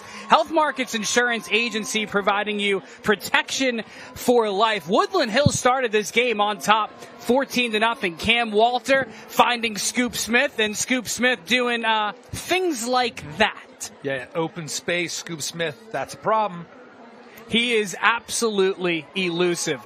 Gateway, on the other hand, the Gators trying to find some rhythm early offensively, and DJ Dutrell with 2 interceptions for this Woodland Hills team, and then punching it in, Taylor Reed, to give Woodland Hills an early spark. Yeah, you know what? Gateway's defense after that, they really clammed up and stopped Woodland Hills offense for the rest of the half. And then Gateway getting creative with the throw from Moorfield to the catch, Carter. Here is your AHN Sports Medicine check presentation. A $500 check has been presented to Gateway High School from AHN Sports Medicine and 22 The Point. 22 The Point is proud to bring AHN Friday Night Rivals again this year and to support high school football here in Western Pennsylvania. It's that time to announce our Burger and Green Scholar Athletes of the Week. All nominees are entered to compete for the Burger and Green Scholar Athlete of the Year award, which includes a $5,000 donation toward a college scholarship. Our first Burger and Green Scholar Athlete of the Week is Mila Hawthorne from Gateway High School. Mila has a 3.64 GPA and is a member of the volleyball team. And our second Burger and Green Scholar Athlete of the Week is Robinson Ray from Woodland Hills High School. Robinson has a 3.8 GPA, and he is a tight end on the football team. Burger and Green, the injury and disability lawyers. And there you see Robinson right there. Congrats to both Scholar Athletes of the Week. Those are presented to you by Burger and Green, the injury and disability lawyers. Also, Gannon University. How about it? Their open house coming up Saturday, October the 18th, just a little over 1 week away. Learn more and register today at gannon.edu/open house. And over at that open house, you'll have a chance to explore their 100 academic programs, tour their vibrant campus in downtown Erie, and you also connect with Gannon students to hear firsthand what it's really like to be a Gannon Golden Knight. Once again, their open house Saturday, October the 18th, a little over a week away from today. Register at gannon.edu/open house. Let's take a look tonight at your first half stats. You know what, Kevin? What jumps out to me, Gateway, yes, they're outgaining Woodland Hills, but it's those 3 turnovers, and now you see just how precious one possession could be in a tie game like this. Those 3 turnovers coming early on in the first quarter and early in the second, but Gateway's defense, outside of those 89 rushing yards, 63 came on that Scoop Smith's touchdown. Outside of that, Gateway's defense has really stepped up. And what changed for me is the pass game. Once Mason Mitchell was able to calm down, right? I don't know if it was energies. It's a big rivalry game. He was able to calm down, find his groove. The 120 yards of passing tonight has been the difference to be able to find ourselves here at a tie 14-14 ball game. Special thank you to all of our wonderful sponsors for their support of Season 11 of AHN Friday Night Rivals, presented by Rosedale Technical College. Thank you for making this program possible. We'll also give you just a little scoring rundown how this all started, because Woodland Hills got off to a great start, specifically with their defense. Ziggy Moore with 1 interception, 2 interceptions as well from DJ Dutrell. They got on the board. Taylor Reed with a 1-yard rushing touchdown, and Scoop Smith with a 73-yard rushing score. Those 2 touchdowns gave Woodland Hills a 14-0 lead, but then Gateway able to strike right back with 2 big interceptions, and those again able to help Gateway get on the board as well. A 1-yard Layman Bates rushing score and a 4-yard reception out of the Wildcat, S.J. Moorfield throwing it into the end zone to Casey Carter, who has back-to-back receiving touchdowns in consecutive weeks. That's how you get your 14-14 score that we have here on a beautiful night in Monroeville. Yep, lots of cars here in the vicinity. Big crowd here on what is the final regular season home game and senior recognition night here at Gateway High School. Yeah, second half, I'm really looking forward to seeing how Gateway, once they found their passing attack, they had Julian Dancier running the ball really well early on in those drives. They didn't have that combination of run-pass. Interested to see now they have both of those going, if they can keep Woodland Hills on their heels and continue this offensive attack. Taking a look last year how these teams did, Woodland Hills 8-3 a year ago. They did go 6-0 in the Big East Conference. They have won 9 consecutive conference games dating back to last year. Woody High fell to Bethel Park in the Whitfield quarters 49-22. Gateway a year ago 3-7, missed the playoffs for the first time ever under head coach Don Hull. First time the Gators missed out on the postseason in 9 years, since 2015. Wow. They lost 3 games by 2 points or less. You don't want that to come back this year when you're right in a game like this, 14-14 with the top dogs here in Woody High. Yeah, we talked about this game obviously means a lot for Gateway. Need to fight out of this hole that they're in, down 14-0, playing for their playoff postseason lives tonight, right? But Mason Mitchell taking big steps as he continues on through the season right now, taking over for Elvis. He got hurt earlier this year, and Mason's done a great job. Offensively for Woody High, they were kind of in flux. I don't know if Cam Walters, if he got hurt, or if they were pulling him out for performance, whatever it is, they're trying to find themselves offensively. So Gateway coming up tonight, defensively and offense, really kind of finding their groove right now. What's coming up next for both of these teams? Well, just 2 weeks remain here in the Whitfield regular season. Gateway is at Latrobe next Friday in conference play. They'll wrap up their regular season with a non-conference game against Hempfield. Woodland Hills hosts Franklin Regional next Friday before closing their regular season with a conference game at Kiski area. Whitfield games live streamed and archived, daily Whitfield news and photos. It's all on the Trib Live High School Sports Network. No sign up, no fees, just sports. Here on Senior Rec Night in beautiful Monroeville, just about 3 minutes until we get our second half underway. And also during the fourth quarter of tonight's game, we're going to be highlighting the school bus stop of the game. The law in every state requires drivers to always stop for a school bus when the stop arm is out and the red lights are flashing. That is coming up in the fourth quarter. Stay tuned for that. It's the school bus stop of the game. Kevin, there's been a lot of them. And 2 from one guy, DJ Dutrell, who has 2 interceptions for Woodland Hills so far. Tip drill. Yeah. Right? Trying to run their screen game. Defensive line for Woodland Hills doing a great job. The whole defense has done a great job on the screen game. Gateway loves to throw screens from the backfield to the receivers in the middle of the field. Woody High staying home. They haven't been beat on their screen game. They got their hands on a couple of them. Ball goes up. They practice that in practice. The tip drill, go after the ball, grab it in the air. DJ's done a great job of getting his hands on 2 of them. Man, I'm excited to see Scoop more in the second half here. Yeah. He's been electric. I don't know if he has more than 4 touches right now. But again, kudos to Gateway for really responding back. DZ, right? Yep. Down by 14 and erasing that almost immediately. Yeah, in the second quarter. Down by 14. As soon as Scoop touched the ball, I'm thinking to myself, here we go. Right? It's going to be a boat race. So Scoop on the night has 3 rushes for 72 yards, which one of them came on a touchdown for 73. And he has 2 catches for 20 yards. Big third down conversion, or I think it was a fourth down conversion that he caught. Outside of that, so he has 5 touches for close to 100 yards. That's the big play capabilities that Scoop has.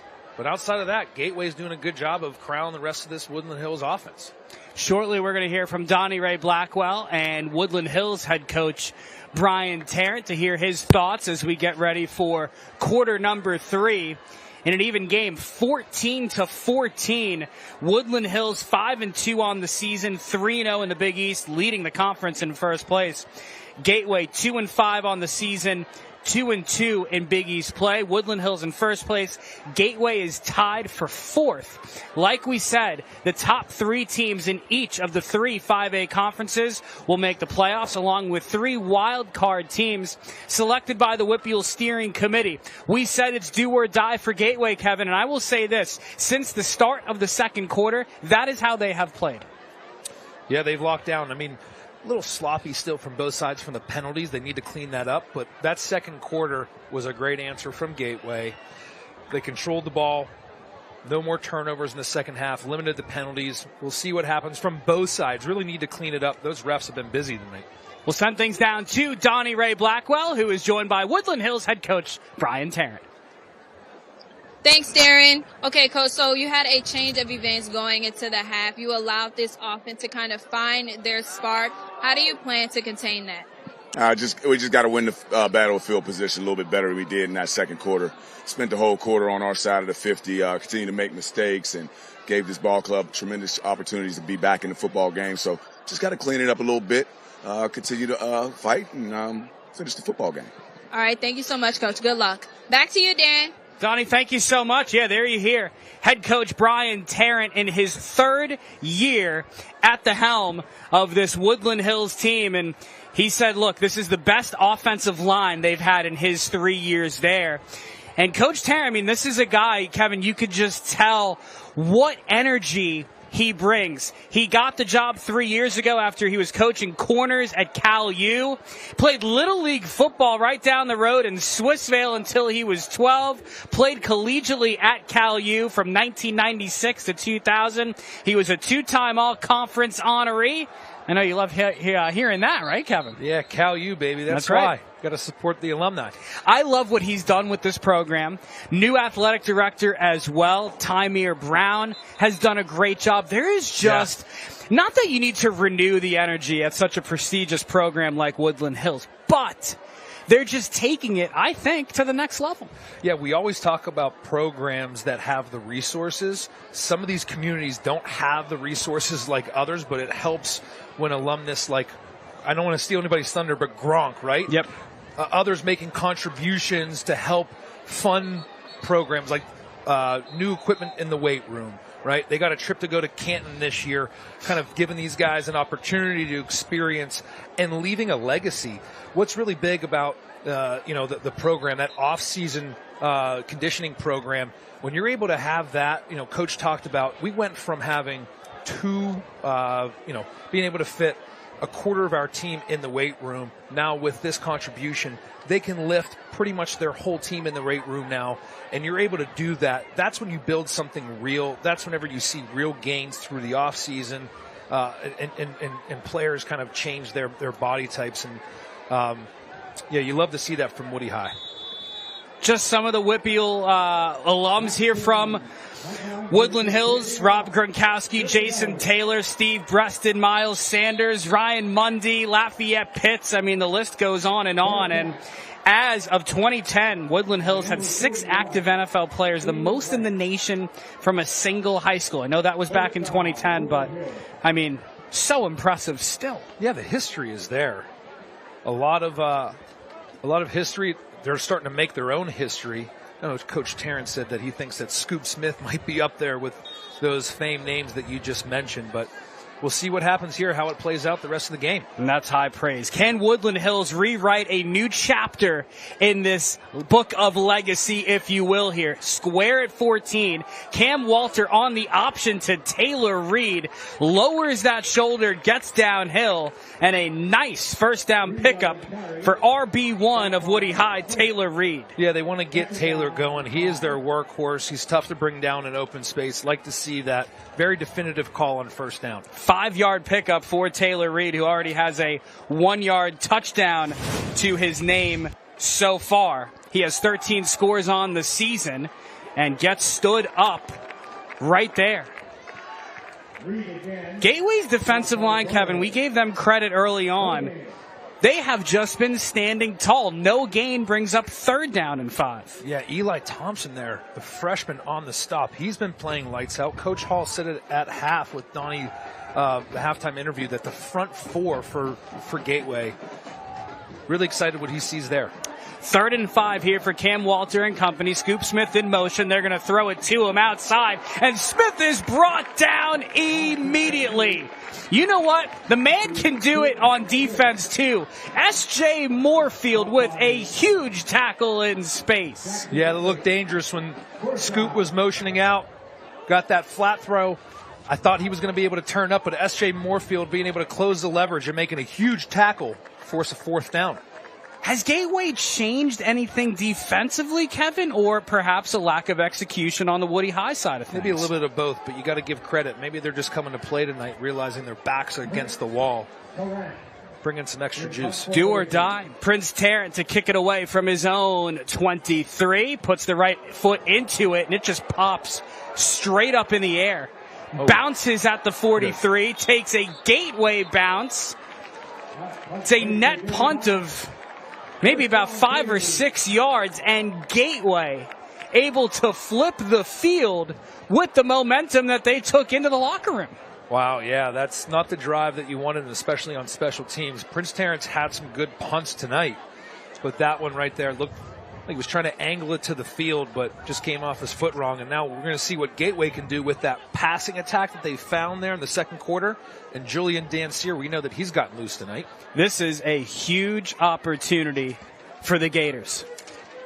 They've scored the last 14 points of this ball game, and they're looking to take the lead for the first time this evening in their final home regular season game of the season. Senior rec night. They're wanting to send these seniors outright.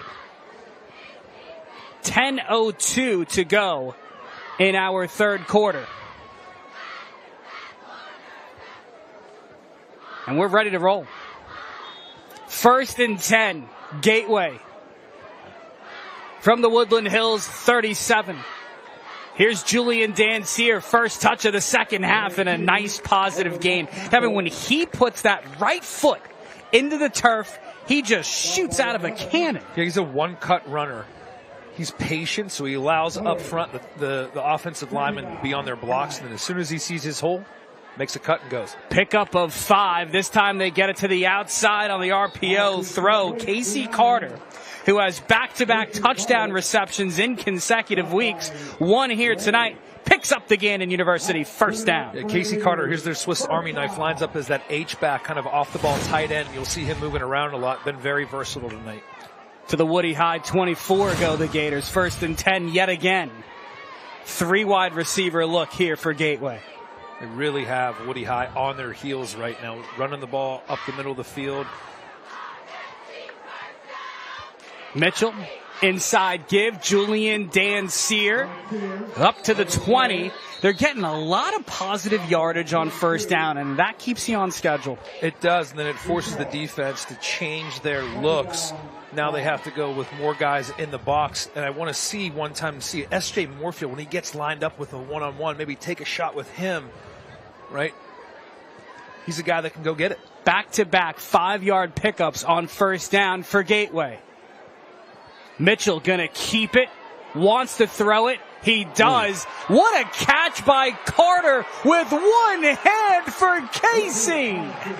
He gets near the first down sticks. It's going to be very close.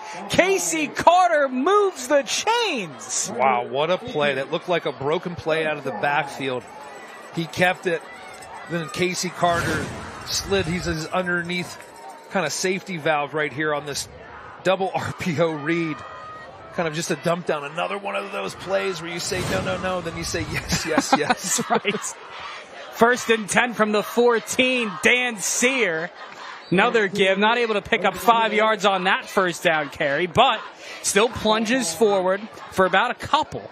And Gateway's offense, Kevin, you said off of that RPO game is what they love to do. And I think they're keeping Woodland Hills guessing with that look. Yeah, they really are. I mean, it all starts with a positive run on 1st and 10. Right now you can dictate the terms of the defense because no defense wants to just get gashed in the run game. 2-yard gain for Dan Sear to the Woody High 12. Gateway looking to take its first lead of the evening. S.J. Moorfield in the slot for the Gators. They're going to go right to him. Look at Moorfield making a man miss. S.J. spins out of a second tackle. He rumbles towards the first down marker. Inside the 5, it's going to be very, very close. Might be 3rd and short. Wow, what an effort by S.J. Moorfield right there. Got the ball in space. Thought they were going to keep the ball on the ground right there. They had the numbers. But that's what happens when you have players on the perimeter. Injured Wolverine on the field. We'll be right back. 14-14 here on 22 The Point, midway through the third.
Welcome back. 14-14. Gateway and Woodland Hills doing battle in the Big East Conference. Woody High looking to remain in the driver's seat in first place. Gateway playing for its playoff lives. Darren Zaslow, Kevin McCabe, Donnie Ray Blackwell, all with you here. 3rd and 1 for the Gators at the Woodland Hills 5. Gateway looking to take its first lead of the ball game. Huge play here for Gateway. Dan Sear is met and dropped immediately. DJ Dutrell has been sensational. Yeah, DJ Dutrell shooting a gap right there. Thought Dan Sear was going to have some pay dirt, but Dutrell shot a gap, made a huge tackle, wrapped up, and was able to bring him down. 4th down now. Gateway leaving their offense on the field. Khalid Harper racing out onto the field here for the Gators. 5'10" tight end at 195 pounds. Gators want to get big. What do you do here on 4th and 1? From the Woody High 5, it's the biggest play of the game so far. Snap to Mitchell. It's an option. He gets rid of it, and it's incomplete. Woodland Hills defense stands tall when it matters most. Try to run an option to the boundary. Think they like their numbers. But Woody High coming up big on the edge. Just never had great distribution on that, running that into the boundary. Really tough call there. You don't really question, the Hall of Fame Don Hall much. Sure, he liked what he saw on film and what he was getting from the press box there, but Woody High stepping up and making a huge play with their backs against the wall. Earl Perry was in coverage for Woodland Hills, 5'10" senior. Holds a couple Division II offers from Walsh and Wheeling. He's an all-conference honoree for a reason. And he steps up big time for Woodland Hills right after the big tackle from DJ Dutrell. Wolverines taking over from their own 5. There is Scoop Smith. This kid is electrifying. Scoop Smith to the near sideline, right near the first down marker. When he gets ahead of steam, he is gone. Yeah, when he gets his shoulder pads coming downhill, watch out, because now he has the ability to be able to make cuts in a short area. First down for Woodland Hills. It's brought to you by Gannon University. 10-yard pickup for Scoop Smith, who already has a 73-yard rushing touchdown to his name tonight. Under 6.5 to go here in the third. Snap to Walter, corrals it with one hand, faces some heat, launches it deep for Scoop, who makes the play! Lights, camera, Scoop Smith again! Wow, unbelievable play right there by Scoop Smith. I mean, the offense has really run through him tonight. Cam Walter did a good job of staying in the pocket and delivering that post route through the middle of the field, but Scoop Smith going up and making a play to flip the field for this Woody High offense. Pickup of 38, and Woodland Hills, before the snap, may have gotten a Gator to jump off sides. First down. That's amazing. Darren, what can happen? The blink of an eye just totally flips the field. Gateway looks like they're going in for a score to take the lead. Make a big stop. Scoop Smith, 2 touches, totally flips the field. Feel like the momentum now is back on Woody High side. 48 yards on 2 touches. 10-yard run, 38-yard catch. That's what he can do to you. 1st and 5 now here for the Wolverines. And look at Taylor Reed, the bruiser. Up to the 40, going to bring up 2nd down and short. Yeah, it really hasn't got him going tonight in the flow of their offense. Kudos to Gateway. But if they're able to get a balanced attack here to complement Scoop Smith's playmaking ability, that's when they become very lethal. Couldn't have said it better myself. Yes, you could have. You know what? Maybe you're right. Kidding, Kevin. Kidding, No. Kevin. 2nd and 2 here for Woody High. After the 3-yard pickup from Taylor Reed. Is this the wild scoop formation? It's the wild scoop. They're going to send Prince Tarrant in motion. Scoop Smith just going to try and make something happen himself. There goes Scoop Smith, who's able to pick up 1. He even makes a 1-yard gain exciting. Oh, man. We've got to put a tracker, GPS tracker on him. Tonight he's been all over the field, but we haven't got a snap clean here. You know, just Woody High, as we start to hit into the stretch right now, want to see a little bit cleaner of a game, both, you know, from penalty standpoint, ball security standpoint. You can see here, great job on that, corralling that snap. Cam Walter still on the sidelines here. This is Prince Tarrant off the Wildcat snap. Pitch to Reed. Taylor Reed breaks a tackle. He has 1 man to beat, and he's dragged down. Woodland Hills is getting creative, and it's a 1st down brought to you by Gaydon University right at the 20. Well, that man Taylor Reed, he is hard to bring down. You saw right there when he gets his feet moving and his shoulder pads low.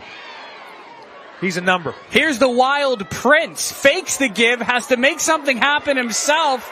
Tarrant with a Derek Jeter jump throw out of bounds. And they're going to throw the flag after the play. I think the question was, did it actually cross the line of scrimmage, though? Might be an eligible man downfield, too. You know what? You can't even have a forward pass. Doesn't matter if it doesn't go beyond the line of scrimmage. Yep. Well, sometimes when you improv, you can get magic. And sometimes when you improv, you get no magic. A little bit of art, right? That's right. It's in the eye of the beholder, but right there, probably just go down with it. Do you bring Cam Walter back into the game? You know, don't know what is causing him to go to the sideline. Well, he is back in the game now, but we've seen a few times where he's gone to the sideline. But he's a guy that they need to continue to find his rhythm. He's a senior. Love the offense runs through him. You need to get him going as well. 2 receivers set here for Woodland Hills. Walter going to launch it down the far sideline. Has a wide open man. Touchdown, Woodland Hills. Give Prince his crown. Prince Tarrant in for 6. Gateway gambled right there. Brought a corner blitz to the boundary. You need the safety help right there to climb over top to help support that in coverage. But doing a good job of smelling the rat there from that corner blitz, finding the open man for the easy score. There is a flag on the play, and it was thrown after the play. Okay. Unsportsmanlike conduct, offense number 15. The penalty forced on the kickoff. So that'll be on Woodland Hills, Anelio O'Brien.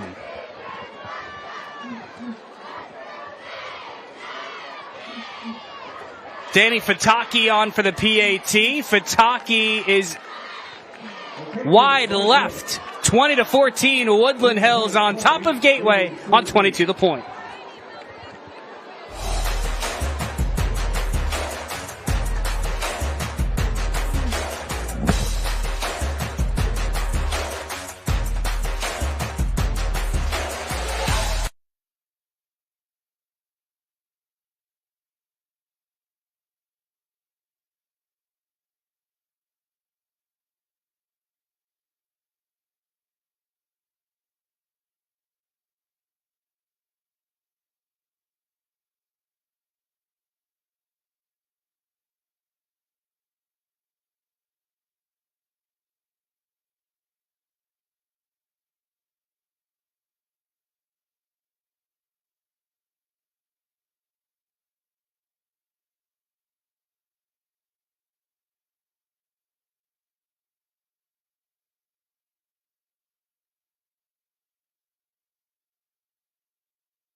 Well, after seeing that Woodland Hills touchdown, my story lines up perfectly. Everyone knows Woodland Hills for its star alumni, one being four-time Super Bowl champion Rob Gronkowski.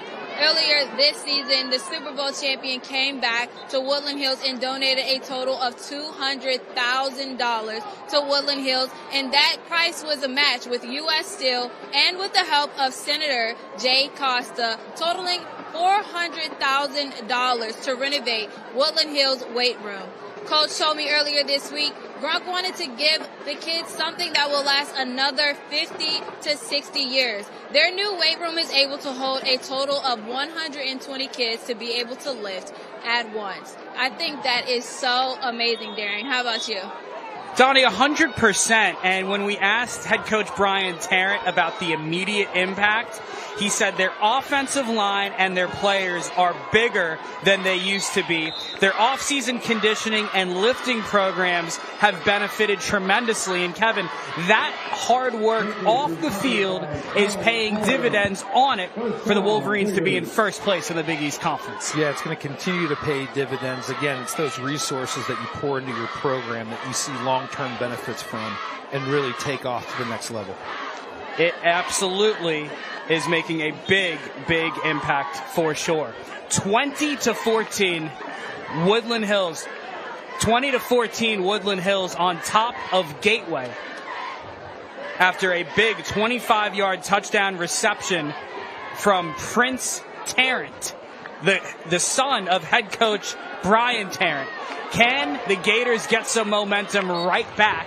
Julian Dansier able to provide that. Another great pickup on first down. Yeah, they had a really good drive going on that last possession until they got stopped on fourth down.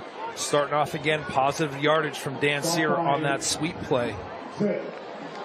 When you can get him downhill, he takes such long strides too. He does. But Woodland Hills, they've done a great job taking away S.J. Moorfield for the most part in their pass game tonight. They go to Dansier here. He has a ton of green in front. Julian Dansier dragged down at the 31 and a flag thrown behind the play. Offense, number 55. 10-yard penalty, replay, second down. It's on Robbie Lewis June. Those negative plays will really put you behind the eight ball. We always talking about what penalties can do. This time of the game, situationally, is just a backbreaker. Now you go from being 1st and 10, having more momentum offensively. Now you're 2nd and 15. Changes the game in one play. Yeah, it really does. And changes your play call. Yeah, I mean, now you have to make it 3rd and short. I'm thinking you want to get a first down here, all 14 yards back in one play. Trying to make it 3rd and manageable here on this second down play. From the 50. They're going to go back to Dansier off the right side. Julian Dansier runs through a tackle and picks it all back up pretty much in just one play. He is electrifying, too. We've used that word a lot today with Scoop Smith. You can say the same thing about Julian Dansier. Yeah, really like his running style. Like I said, he's patient, lets his blocks develop, and he makes one cut and gets north and south. You can see right here, boom, makes the first guy miss. Happens a lot tonight, brings up a 3rd and short. Head coach Don Hull said Dansier played some JV quarterback. He was originally a receiver, and they liked his body type. Mitchell gets rid of it to Dansier. He picks up the Gannon University first down, and right on cue, JD with a big-time reception. Yeah, really good job by Mason Mitchell, staying in the pocket right there and delivering. Huge 3rd down conversion. They ran 2 crossing routes, a little mesh concept right there. Good job of picking up that first down again. I like this offense from Gateway right now. They're really putting Woodland Hills on their heels. They just need to finish the drive in the end zone this time. To the 33 of the Wolverines go the Gators. 2 minutes left in the 3rd. They fake the give to Dansier, and Ziggy Moore again. How in the world do you block this man? Prince Tarrant coming off the edge as well, applying pressure. They brought a blitz off that slot receiver. Applying pressure, and they needed that play. Huge play when they needed defensively for Woodland Hills to step up here. Ziggy Moore, what can you say? He has been all over the place. All over the place. And it's been impressive to watch. Under 1.5 and winding. A 7-yard sack for Ziggy Moore. Brings up 2nd and 17 here for Gateway.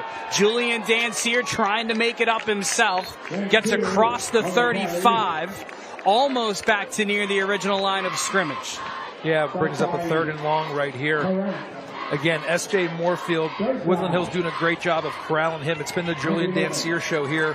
Pretty much first half in the ground game, second half as well. We'll see what happens in this 3rd and long if they can dial up a first down. Under a minute to go here in the 3rd. Huge play for Gateway on 3rd and 11. Mitchell gets rid of it quickly to S.J. Moorfield. They get half of what they needed. It's going to bring up a massive 4th down here for the Gators.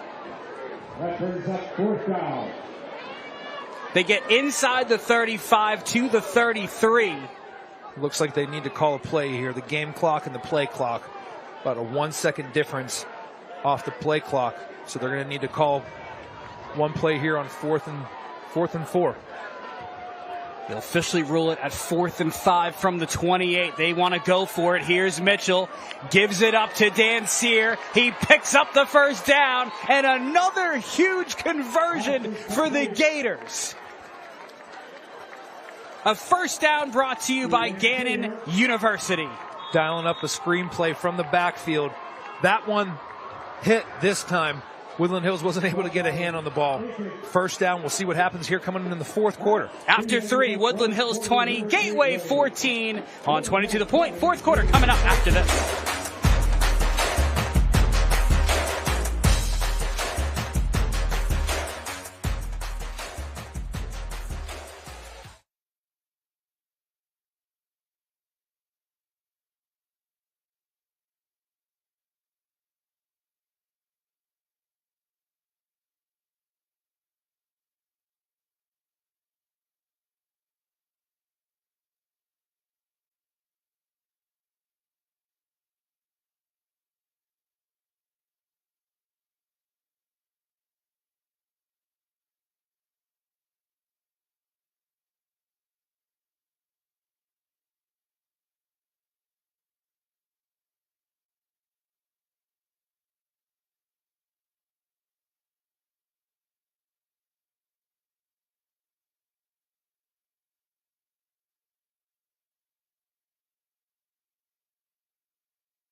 Welcome back to Monroeville. 20-14, Woodland Hills on top of Gateway, but the Gators are driving here to start the 4th. Mitchell gonna launch it over the middle, and it's caught. A big-time play from Jaden Stammer, who picks up the first down inside the 10. That's a big-time throw right there. Good pitch and catch. Again, Gateway does a great job of utilizing the middle of the field, whether it's in post or in cutting routes. Great protection. Mason was able to sit back there and deliver a strike. Woodland Hills injury inside the 10, and lots of big-time college football and NFL action coming up this weekend on Fox 53. TCU, Kansas State tomorrow, 3:30. followed by our NFL game of the week, Titans, Raiders, Sunday at 4. How about this Gateway offense, Kevin? It's been a roller coaster ride, but I will say they're making some big time plays. Yeah, I mean, it's really been not even a tale of two halves, just the one quarter. If they could get away from that first quarter where they gave the ball up 3 times, Gateway's really had great offensive output from the second quarter, and then they had a great drive there in the third quarter. They just weren't able to punch it in, and they're continuing success right now in the fourth. 2014, Woodland Hills on top of Gateway here on 22 The Point.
Welcome back to Monroeville 2014. Woodland Hills on top of Gateway. Darren Zaslow, Kevin McCabe, Donnie Ray Blackwell. Thanks so much for being with us here on a beautiful Friday night for Whippeal football. Gateway driving, looking to take the lead for the first time tonight. 1st and goal from the 7 for the Gators. Head coach Don Hall watching intently here on Senior Rec Night. This is a big play here for Gateway, Kevin. Looks like we had someone jumping there defensively. And a flag. Looks like it's on Woody High. This is our great statistician, Stephen Tiger Jeffries, pointed out we had 2 penalties in the third quarter, much cleaner from the first half, and we had 13 total. But that one right there, you see what Gateway can do. They have them on their heels right now. Half the distance to the goal. 1st and goal from the 4. Layman Bates in for his 2nd touchdown of the game. And the Gators cue the light show. Wow, what an answer from Gateway on that drive. Really putting together a methodical drive, doing it through the air and on the ground. Julian Dancier doing a lot of the heavy lifting. We can see the replay. Touchdown run here by Bates. You know, you feel for Julian Dancier, does all the work, then you get inside the 5. But at this point, I think they'll take any way they can to get a touchdown. Michael Landrich boots it through, and for the first time tonight, Gateway reclaims the lead 21-20. And Kevin, that's why every point counts. We always talk about 3-phase footballs, especially as we get later into the season. That's where the margins, they really make a difference. Offensively, defensively, and special teams.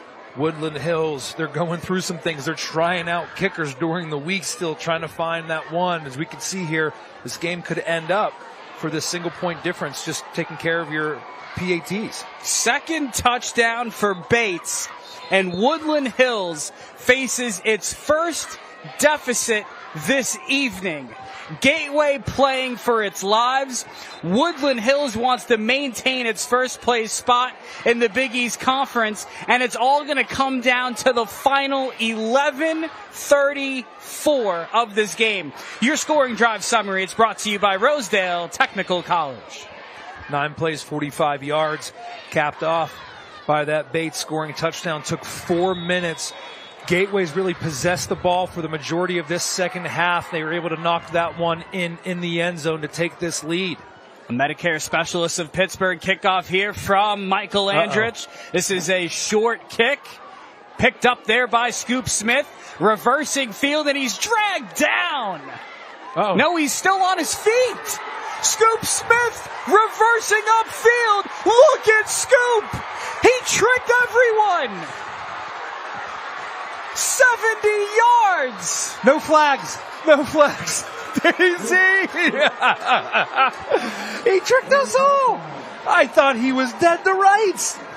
When you think you have him, you don't! Oh my gosh, amazing. I mean, he's powerful as well. Not only can he run by you, but you can see here with a defender dragging on his back right here. Oh my gosh, then look at that. He's able to get out of that tackle. Then he gets his eyes back and he finds the open space. Is this real life or a video game? Oh my gosh. No wonder Coach Tarrant said that he may be up there on the Mount Rushmore of Woody High players. Think we saw why right there. How in the world? Oh, I'm ready to jump out this press box. That's incredible.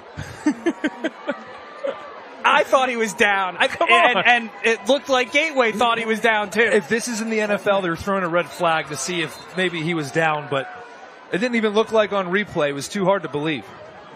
Have you ever seen something like that before in a moment of this magnitude? No. I mean, he's poised, he's collected. Coach Tarrant talks about what type of character he has. It's not just the athletic ability, but it's the composure that he has as Coach Hall right now. I don't want to say he's losing his composure, but he's digging into somebody. Can't be happy with what he just saw from his special teams. That could be the play of the year. What in the world did we just witness? I mean, when you watch his game film, he puts a lot of plays like that on film. Maybe not to that magnitude. What in the world? If you're the defense, you think that he's down, you stop. What can you say? Listen, the only thing, I mean, if we can get another angle on that replay, maybe it was that right shin. Exactly. Was it down? I don't know if it was or it wasn't, but for sure. And if they could stop it right at that moment. That red flag's coming out in college and the NFL right there. That's exactly right. It's too good to be true. Just unbelievable from Scoop Smith. Improbable. Big 2-point conversion, though, here, DZ. That's right. Wolverines want to. They need it. Walter facing some heat. Dives towards the end zone. Is he in? Yes, he is! Cam Walter dives across the plane, and a flag flies after the score. Cam Walter doing a good job. They try to run some quick game to the top of the field. He's able to redirect his eyes, stepped up into the pocket, found the end zone for a huge 2-point conversion, but we have some laundry on the field. Looks like some post-snap malfeasance. Unsportsmanlike conduct, offense, number 55. The penalty being forced on the kickoff. Talk about a change and turn of events, my goodness. Gateway had the lead for all of 15 seconds. Look at Cam Walter saying, no one's open, I'll do it myself. Yeah, huge play. He's had a tough night tonight, really hasn't found his groove, but I'm sure he feels good about that 2-point conversion right there to be able to help his team push this lead back to 7. Scoop Smith with 2 touchdowns tonight, 73-yard run, 70-yard return for a touchdown, and one of the best plays I think I've seen in a long time, because I thought he was done. Our jaws are on the floor still, DZ. I just can't. Plenty of time, though, for Gateway. Down by 7. 28-21 Woody High, 11:21 left. If this game or last year's 28-27 win for Woodland Hills over Gateway on a blocked PAT tells us anything, this roller coaster has some more dips and dives on it. A Medicare Specialist of Pittsburgh kickoff. Medicare Specialist of Pittsburgh. Medicare made easy. Gateway trying to dive on it. So are the Wolverines. It goes out of bounds. Nazir Diggs was near it. And again, the Gators able to avoid disaster on the Pooch kickoff. Yeah, it's been pretty tonight on special teams. I'm sure that's not how you technically want to draw it up, but it's been effective. It really has. Right? It's minimized the big plays and has really put Gateway kind of at a disadvantage of trying to make a play on a return. So there is head coach Brian Tarrant pumped up on that far sideline with his team on top by 7. Trips right here for Gateway, trailing by 7 with 11:21 remaining in the game. Screen pass here to Danseer. Has some space. Julian Danseer gets right near that first down marker. And that's a nice pickup here for the Gators. And it is a first down. Woody High bringing some pressure on that play. Gateway had the perfect screen call dialed up right there. Love to see Julian Danseer when he's in the open field. He's so fluid with his hips. He's able to make cuts while he's still running at full speed. Couldn't have said it better myself. Gateway flexing there with that mascot. They go back to Danseer, and he is met immediately. It's a great job by DJ Dutrell, who is slow to get up here on the near sideline. And he is able to get up. Man, DJ doing a good job there of being able to keep leverage on that play. Julian Danseer's got open in the open space a lot tonight, but a lot of running side to side from these linebackers. Julian Danseer is making them uncomfortable. Pickup of 1. Woodland Hills cheerleaders have had a lot to cheer about so far tonight. 2nd and 9 here for the Gators. Mason Mitchell, the freshman, surveys the defense, lobs it up. Is it picked off? They say no. Oh. They say no. Earl Perry says yes, but the refs say no. That was a close one. That ball just got away from Mason Mitchell. He was looking for S.J. Moorfield in the middle of the field. You can see here he floats this a little too much, needs to drive that ball, but Earl Perry, I don't know if we could see on replay. I mean, it's hard for us to see up here if the ball hit the ground, but it looked like he got his hands underneath it. I thought he caught it too. Man, he got up convincingly. He did. He sold it. 3rd and 9. Mitchell, screen pass. Danseer catches it with one hand, and he's ripped out of bounds by Ziggy Moore, and a flag flies late. Is it a late hit out of bounds? That's tough. You know, he was... maybe they're signaling face mask? Foul, face mask, defense, 15-yard penalty. Yeah. Be a first down. Face mask on Ziggy Moore, the NC State commit. Man, I love, you know, when you play with your hair on fire and you play fast, that's great, but you also have to understand there's a level of discipline that's required. And those plays right there, Darren, great job defensively, but then you put yourself in a hole right now and you give them a free first down. The Monroeville faithful loves it. Wolverine faithful not so much. Puts the ball up to the 34 of Woody High. 1st and 10 for the Gators. Mitchell facing some heat. Look at Ziggy Moore. Mitchell turning nothing into something, and he gets rid of it. Did you see that hit from Ziggy Moore? Ziggy Moore brings it, man. You got to be able to hunker down when he's coming in pass rush. But Mason Mitchell doing a good job right there in the scramble drill and making, throwing the ball away, which could have been a big loss right there.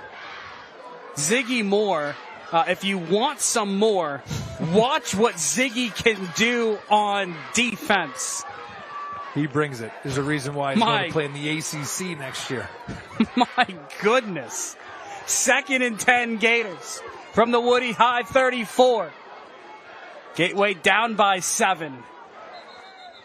And a flag, and it's a false start on Gateway. It's the last thing you want. False start.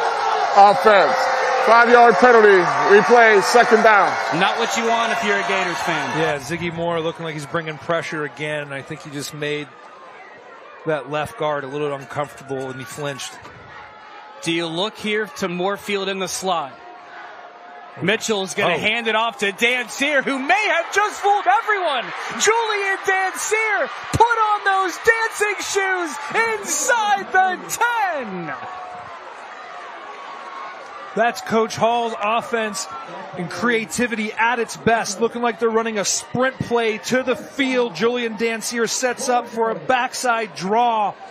Got the defense fooled. That backside contain was nowhere to be found, and Julian Danseer dancing downfield. A pickup of 33 for J.D. Julian Danseer fooling everyone to the 6th. 1st and goal for Gateway. They go to Danseer, who cuts to the left, puts the shoulder down. He's in.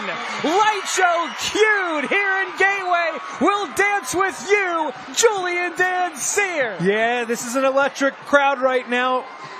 These guys on the field are giving them everything they want and more. Julian Danseer finishing that drive in the end zone. I'm happy to see him get a shot to finish it off. We can see here, look at this cut that he makes. Great vision. He's very patient, able to finish in the end zone. What an answer from Gateway again. Michael Andrich to tie it up.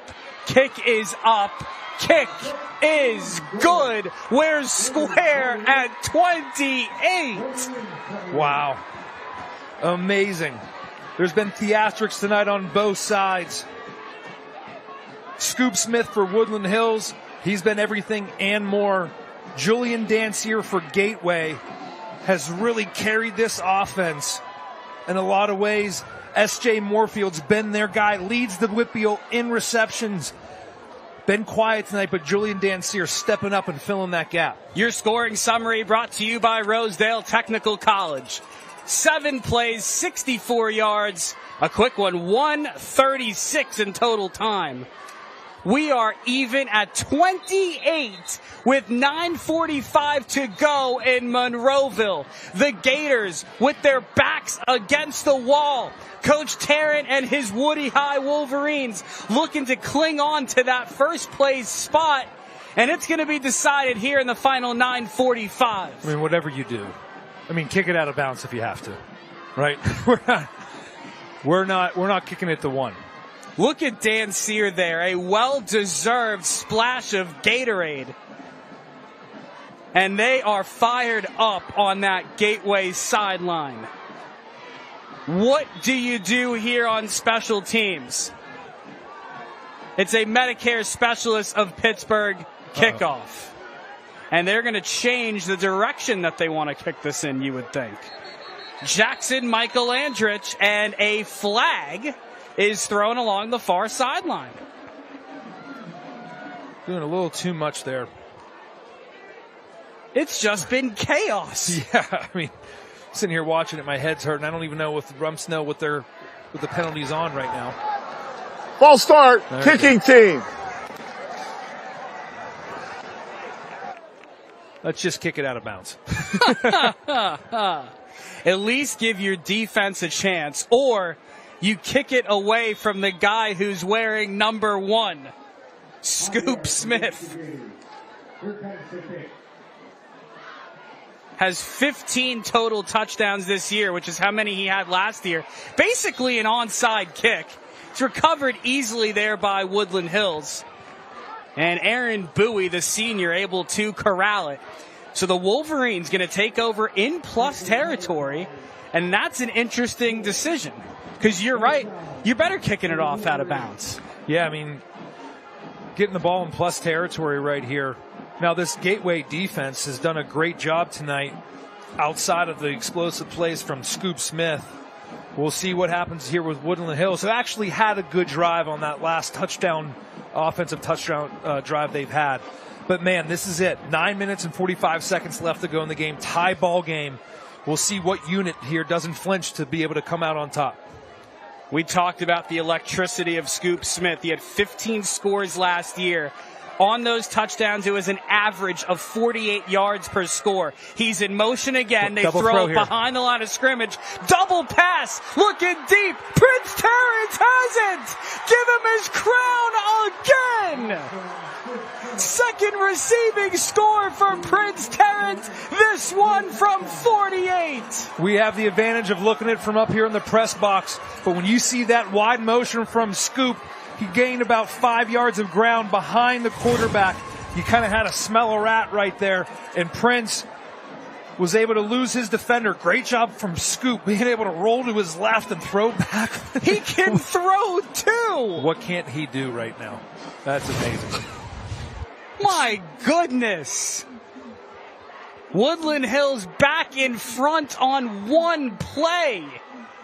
Kick is up. And that kick is good from Danny Fataki. And the Wolverines, in the blink of an eye, jump back in front by 7. It's 35-28 Woody High. Would have heart palpitations right now. Need to lay off the caffeine. This is just boom, boom, boom, boom, boom. And Scoop Smith He can throw. Oh, my gosh. Yeah, I mean, you know, if you're Woody High, you love what you're getting from Scoop right now. You're kind of also scratching your head as where else are we going to come from offense, but maybe you don't need it every time, you know, Scoop touches the ball. Good things happen. Wow. College football action tomorrow on Fox 53 and 22 The Point. Over on Fox 53, Kansas at Texas Tech. Tomorrow night, 7:30 kickoff. And then over on 22 The Point, tomorrow at noon, Stanford taking on SMU. How many times, Kevin, have we said tonight? Whole lot more time left on that clock. Your scoring drive summary brought to you by Rosedale Technical College. Just blink your eye because in 9 seconds, Woodland Hills retakes the lead.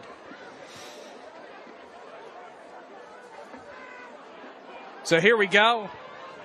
Pataki kicks it away deep over the head of S.J. Moorfield. No, this is Terrence Cole who's trying to make something happen, and what a kick! May have just changed the game, and flags fly. So Woodland Hills, Andre Carrington and Wendell Hall were going at it inside the 35. With the ball marked at the 6 for Gateway, Terrence Cole had to turn nothing into something.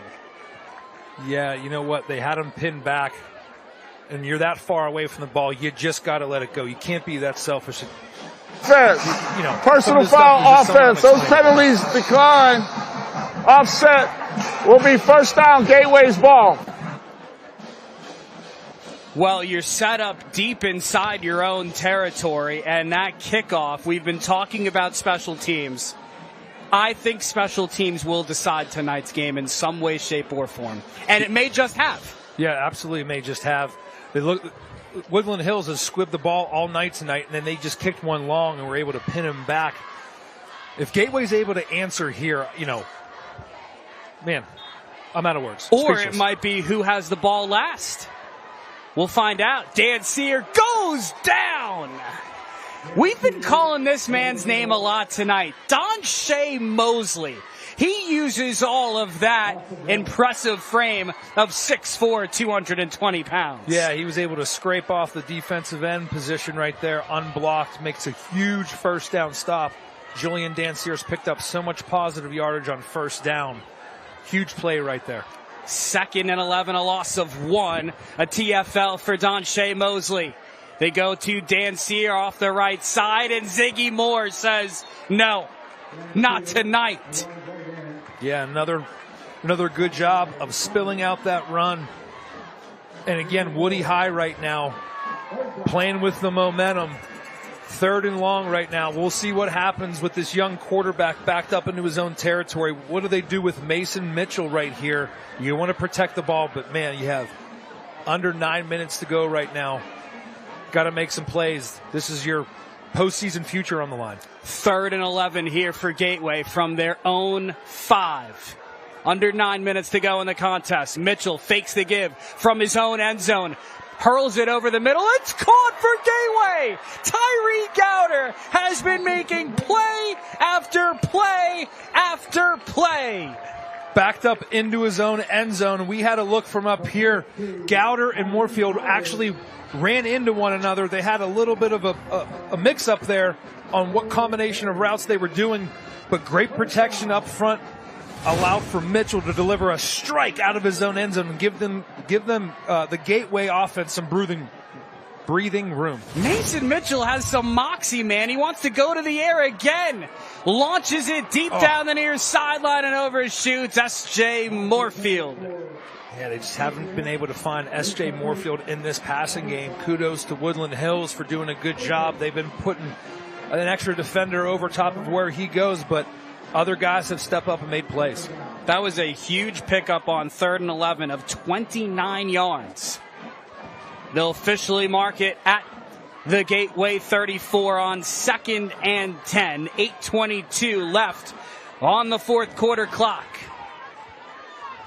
Four wide receiver look here for this Gateway offense. The freshman Mason Mitchell takes the snap, fakes the throw, gonna take off himself. Mason gets down after a nice pickup. You talk about improvisation from the freshman, who's also a star baseball player. Yeah, you saw his athleticism and just his wherewithal right there when the play wasn't there. Try to run a screenplay on both sides. It's a dual read. Wasn't there. He's able to go back up into the middle of the line of scrimmage. Gets 5 yards, 3rd and 5. Moxie Mason, he's had it tonight. Does he have more third down magic on 3rd and 5? Buys some time. Gonna put it up deep down the far sideline, and no flag is thrown. He was looking for Carter. Looked like that was an incidental contact right there. He had Moorfield on the slant. If he's able to throw that quick, would have able to got the first down. Instead, it makes a 4th down. And see what they do here, Darren. What do you do? Playing to win, right? I like that from Coach Hall. And you've struggled to stop Woodland Hills. Yeah, the last few times that they've had the ball, they've scored in short order. We'll see what happens here on the 4th down. Gators being aggressive. Mitchell, and it's intercepted for a 3rd time by DJ Dutrell.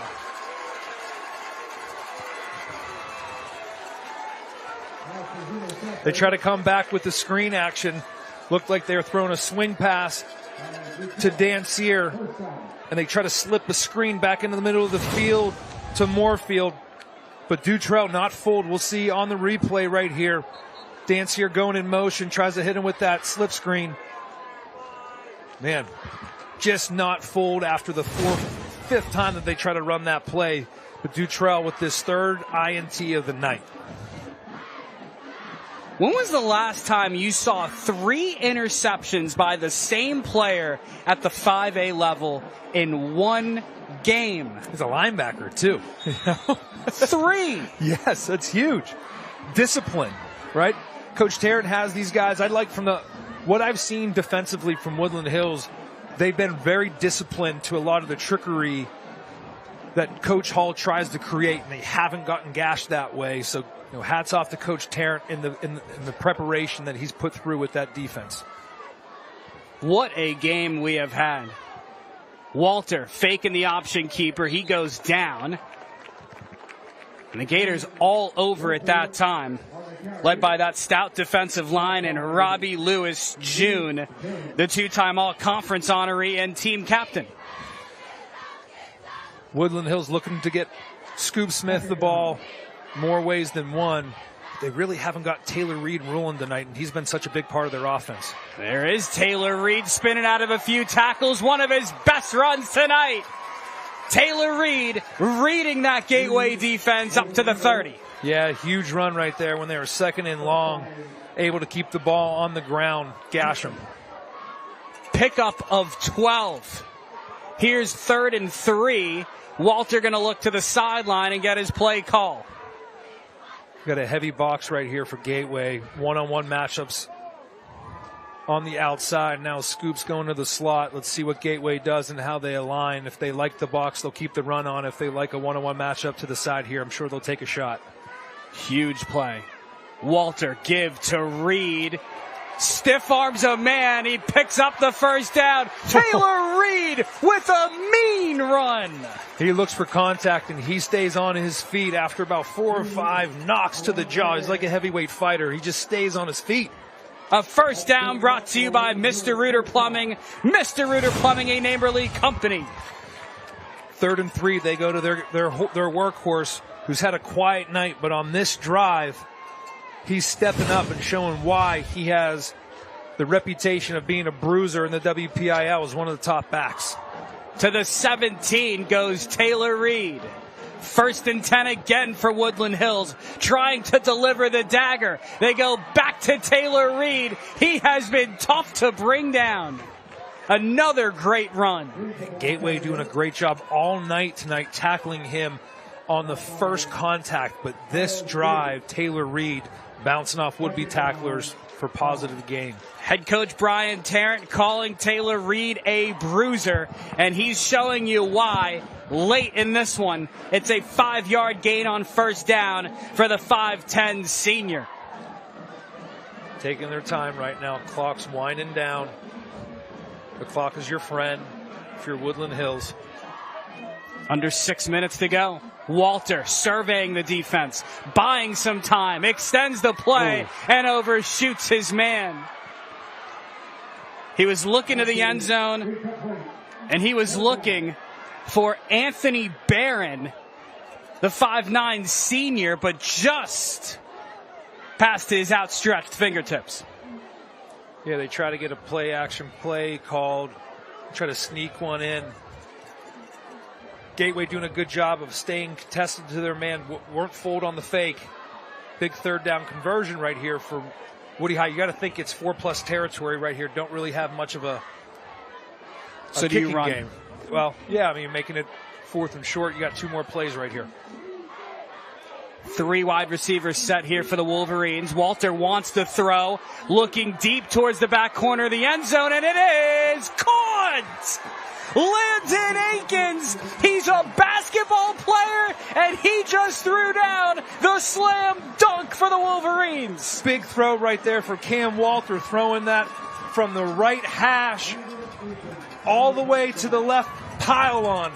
Awesome throw, great catch by Landon Akins, big time play right there. You need other guys to step up besides Scoop Smith on that drive. It was everybody but him. Great job from Woodland Hills, putting a big exclamation point to this offense that needed it. Fataki on for the PAT. It is up. It is good. And Woodland Hills delivering the knockout blow. 42-28 Wolverines. Midway through the 4th on 22 the point.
(42-28) Woodland Hills on top of Gateway. Will send things down to Donnie Ray Blackwell. Thanks, Darren. Now, I know you guys have been mentioning this young man's name all night, but I have to talk about who he is off the field and outside of the cleat.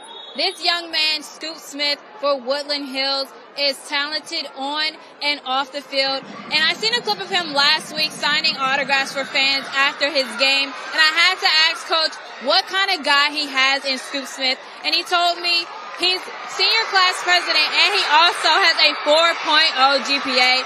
Coach told me he believes that Scoop Smith is one of the best players to come out of this Woodland Hills program. He told me Scoop actually has to walk the field before games because there's so many people who just want selfies or autographs with him. So he's a special kid and he will be taking his talents to Miami of Ohio next year. Back to you, Darren. Thank you so much, Donnie. Was that Scoop Smith or how about Terrence Cole for Gateway doing his best Scoop imitation? A huge return for the Gators to the 10-yard line of Woody High. Right when you think the Gators are out of this game, Kevin, they rise right back up. Shame on us for thinking that it was the knockout blow. You know, come up for a grasp of air. Little do you know, Gateway's not ready to be punched dead yet. Here's S.J. Moorfield on the sweep, and he goes down. Woodland Hills doing a nice job moving laterally defensively, and that's Jaden Jones on the tackle. That was a game-saving tackle on that special teams play right there. Right. Amazing efforts by both teams tonight. Big splash plays, been as advertised. Pickup of just 1. 2nd and goal from the 9. Here for this Gateway Gators team, trailing by 14. Mitchell thought about throwing it, keeps it. Rolls right, extends the play. There goes the freshman trying to make some men miss. It's a positive gain of 4 to the 5 to bring up 3rd and goal from the 5.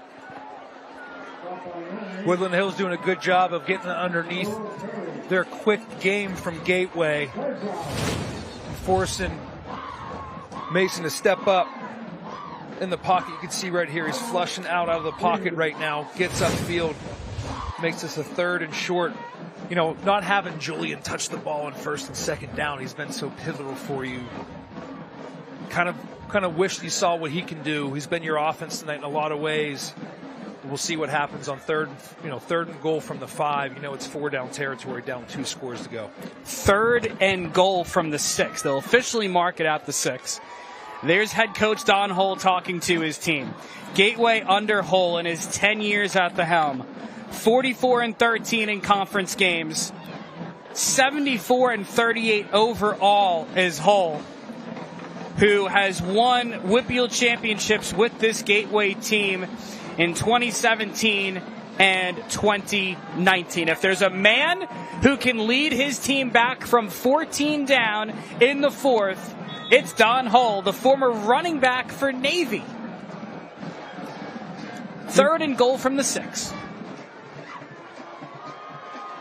Here's the freshman, Mason Mitchell. Puts it up, and it's picked off. We've been saying this kid's name all night. This is Donshay Mosley with a man to beat. Donshay cuts back, and Donshay Mosley, the 4th time is the charm, but there's a flag behind the play. Is it an 80-yard pick 6, or is it coming back? That was like shades of James Harrison right there, running into the end zone. Almost out of gas, but we'll see if it's going to stand. There's 2 flags on the play, 1 by the line of scrimmage and 1 in the end zone. Let's hear what it is from Bill Beener. Busy man tonight, Bill's been. And we'll have some discussion about it here around the 25-yard line. Did you see anything? It's tough behind the play to even see it to begin with. Yeah, I don't know what it looks like. Gateway's offense is staying on the field. And walking back the other way, and so are tonight's officials.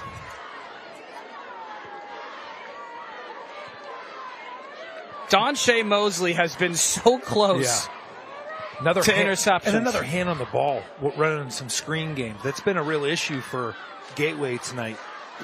It's such a big part of their offense. What can you say about Donshay Mosley? Really at 6'4", Kevin. Yeah, he's a smart player. He's long. He's athletic. A lot of promise in that kid. And Mason Mitchell at 5'10", trying to throw over 6'4", from your quarterback playing days, Kevin, is probably not very easy to do. No, it's not. You got to find angles. Lower your arm. Got to move around the pocket, but big height discrepancy there. Play. Illegal blindside block against White. Personal foul against White. It will be 1st down, Woodland Hills ball. Oh, okay. So this is during the return. During the return, so the INT stands. Wow, really good job. Great play by Donshay right there, but we saw the block come into the screen. Probably just don't need that. When we talk about trying to make the game safer and cleaner, those blocks, whenever the play's already gone, you definitely don't need those plays. I love the attitude to try to block for your guys downfield, but people get real hurt, really hurt on those type of run backs. Woodland Hills has changed this game with their defense, right? Mm-hmm. 5 interceptions. Yep. And their splash play ability on offense and special teams. They have on that last offensive drive. You got to be really happy. Coach Tarrant getting his workhorse Taylor Reed back in the game. They're going to need him here backed up in their own end zone to run this clock out to be successful for victory. With 4:01 left in the fourth. They're going to go to Taylor Reed. Stiff arms a man, refuses to go down.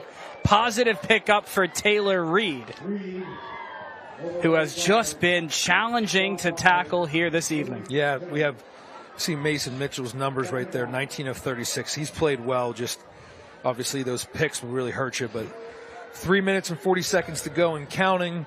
Gateway has 2 timeouts left. Really have to make some stops here and start conserving that clock. Down 2 scores. Got to throw everything at this Woodland Hills offense to not let them get this first down or it's over.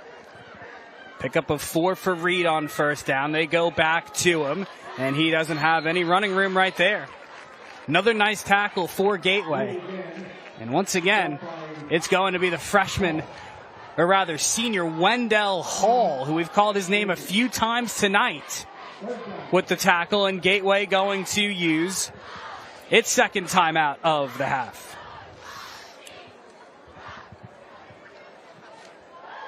Talk about it and find a way to maybe get this ball back. Coming up, a little over a week, it's Gannon University's open house. Don't miss it. You'll get a chance to learn about their 100-plus academic programs, meet their faculty, and tour their beautiful, vibrant campus in downtown Erie. Saturday, October the 18th, Gannon University's open house. Register today at gannon.edu/open house. 3:16 remaining in the contest. 42-28 Woodland Hills on top of Gateway. Wolverines looking for their 6th win of the season, 4th conference win to remain undefeated in league play. And Kevin, this would be Big East Conference victory number 10 consecutively dating back to last season. Yeah, Coach Tarrant has these guys rolling. I mean, I know Scoop Smith put on quite a show, but Woodland Hills showing you that they're a whole team unit, making plays defensively when they need to. That's not just by accident. That's through game plan. Gateway's screen game is such a big part of their offense. And through preparation, Woodland Hills defense doing a great job of identifying that, staying home, getting their hands on the ball, and creating turnovers. 3rd and 4. 3rd and 4 here for Woodland Hills. From their 11-yard line. They go back to Taylor Reed. Stiff arms multiple defenders and picks up the first down. And I think he may have stayed in bounds too, did he? It's very close. No, maybe they'll rule him out. We'll see. Regardless, that's a Mr. Reuter Plumbing first down here for Woody High. And yes, he did stay in bounds. Clock continues to run. That's a big heady play right there for Taylor Reed. Even though with that first down, you feel pretty good about the win, but you love to see him making the smart play of staying in bounds and keeping the clock moving. Under 3 minutes to go, and Woodland Hills able to just continue to wind this clock down. Gateway with just 1 timeout remaining. And the Gators doing a nice job on that one. That's what they need more of. Jackson Smith, the heartbeat of their defense. He's been pretty active tonight. The defensive line for Gateway and those linebackers done a good job of corralling their run game really up until this 4th quarter. Maybe they got worn out a little bit, but you liked what you saw from the front fours. Coach Hull said at halftime that they played really well. But man, Woodland Hills with their big playability, both offensively and defensively, has been the story of this game. Woodland Hills going to wind this clock under 2 minutes. Would expect them to take a timeout right about now. Here at the 1:55 mark of the 4th quarter, after that big tackle for a loss by Jackson Smith. Gateway next week taking on Latrobe Friday at 7. They'll wrap up their regular season with a non-conference game against Hempfield. Woodland Hills will host Franklin Regional next Friday night at 7. And they'll close the regular season with a conference game the following week against Kiski area. Woodland Hills, Kevin, they can run the table. And then you would expect them, with the landscape of the Whippeal so far in 5A, Peters Township, Pine Richland, your 1 and 2 seeds. Woody High for a 3. Yeah, I think you're fighting between Woody High and Upper St. Clair probably for that 3-4 seed. Garen, I actually think, Upper St. Clair too. If Peters Township wins that section, the Allegheny 6, Woodland Hills would have to be the 3 seed. Yeah, most likely. And listen, with Scoop Smith, I think that they're rightfully so. And this defense, while they've given up some plays, but they also make plays, they're going to be, if they can figure out offensively how to continue to run the ball, and that offensive line will be huge as they make a playoff push. We've seen Upper St. Clair, we've seen Pine Richland up front. There are some dogs. If Woodland Hills can figure out their up front game, they could really be dangerous in the playoffs. Because then the argument comes down to the top seed, Peters Township and Pine Richland. Peters undefeated. Pine Richland does have a loss this year. Scoop Smith again beating everyone down the field. He was looking for his 4th touchdown, but just a massive pickup will do for Scoop. You take your eyes off the game for a second, you get burned. I'm sitting here talking to you about the playoff picture. Next thing I know, Scoop Smith's down the field. Looking at his night right there, he just caught that for about 50 yards. He's put a lot of numbers on the scoreboard tonight. What an impressive night. A passing touchdown, a rushing touchdown, a kickoff return for a touchdown. He has 258 total yards before that play. He may have close to 300 after it. He has everything but a pass receiving touchdown. Do they have a cycle like they do in baseball? Oh, yes. You know what I mean? We need to get him in the Single, end zone. double, triple, home run. Scoop Smith over the triple century mark. He has 307 all-purpose yards this evening. If he would have scored a receiving touchdown on that play, I feel like there has to be someone from our statistician online should have emailed us or text us how many people have scored a touchdown throwing, on a kick return, on a run, on a receiving touchdown. Kind of the cycle for football. Has it ever been done, do you think? I know Revis had a game in the state title for Quip back in the day. I want to say Tyler Boyd's done something similar to that where it's just been off the charts. But you got to think about guys that are playing both, not both ways, but the guys that are returning. And that are utilized creatively in their offense. Yeah, exactly. That are touching the balls in multiple ways, whether it's, trick plays or whatnot. But that has just been an unbelievable performance. Is there anything that Scoop Smith can't do? The answer is no, that was rhetorical. And Woodland Hills in victory formation. And well-deserved for the Wolverines looking to capture their 10th straight Big East Conference win. Woodland Hills keeping it rolling. They are just so talented. The question will be depth. And I will say this, in a high-scoring, physical rivalry matchup, head coach Brian Tarrant and his team were up to the task. And in a game like this where it tests your depth, that's a victory for Woodland Hills tonight. Yeah, absolutely. They stood up to the test on the road in a rivalry game. We'll see as they go down the stretch, DZ, some things that they just need to clean up, some penalties, right? As you get down the stretch and playing those games, it's the margin. Special teams and penalties. We'll see that as they continue to go, try to make a deep playoff run and go after a WPL title. 10 straight Big East Conference wins for Woodland Hills, and Woody High remains in the driver's seat in the Big East Conference. With the win, Woodland Hills improves to 6-2 overall, 4-0 in Big East play.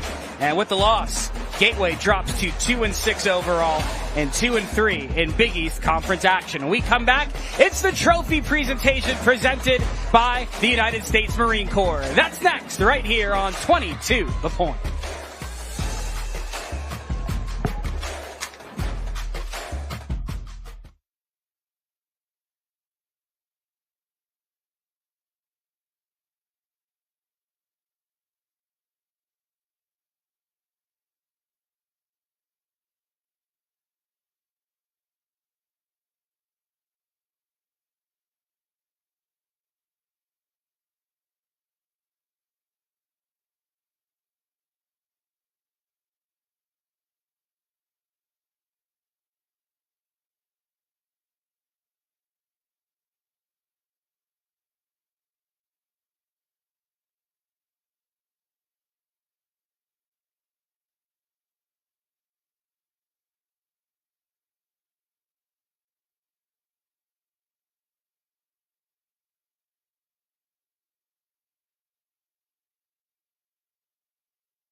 Welcome back. Let's take a look at tonight's school bus stop of the game. Always stop for a school bus when the stop arm is out and the red lights are flashing. Not stopping or trying to beat the stop arm puts lives at risk and can result in large fines. This is the school bus stop of the game. Always remember to stop when the school bus arm is out.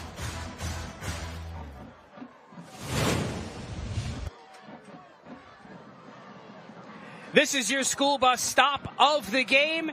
1 of 3 interceptions for DJ Dutrell, who had a fantastic game. Our AHN Sports Medicine player of the game. AHN Sports Medicine takes you from sideline to stand out. Call 412 Doctors, book an appointment, go next level with AHN Sports Medicine. It is Scoop Smith who had a phenomenal game. And we'll send it down to Donnie Ray Blackwell, who is joined by head coach Brian Tarrant and our AHN Sports Medicine player of the game, Scoop Smith. Here with Woodland Hills, the winners of tonight's game. Coach, you all were tied in the half, but you came and finished. So how do you feel about your team's performance tonight and getting the win? Real resilient effort from my guys. You know, this Gateway team gave us a real good challenge. You tip your hat to those guys. Great effort by them. But, you know, the resiliency of the Woodland Hills bunch won tonight. And I'm proud of these kids. All right, thank you so much. Congratulations. And we have our player of the game, Scoop Smith. Okay, how do you feel about your team's performance tonight?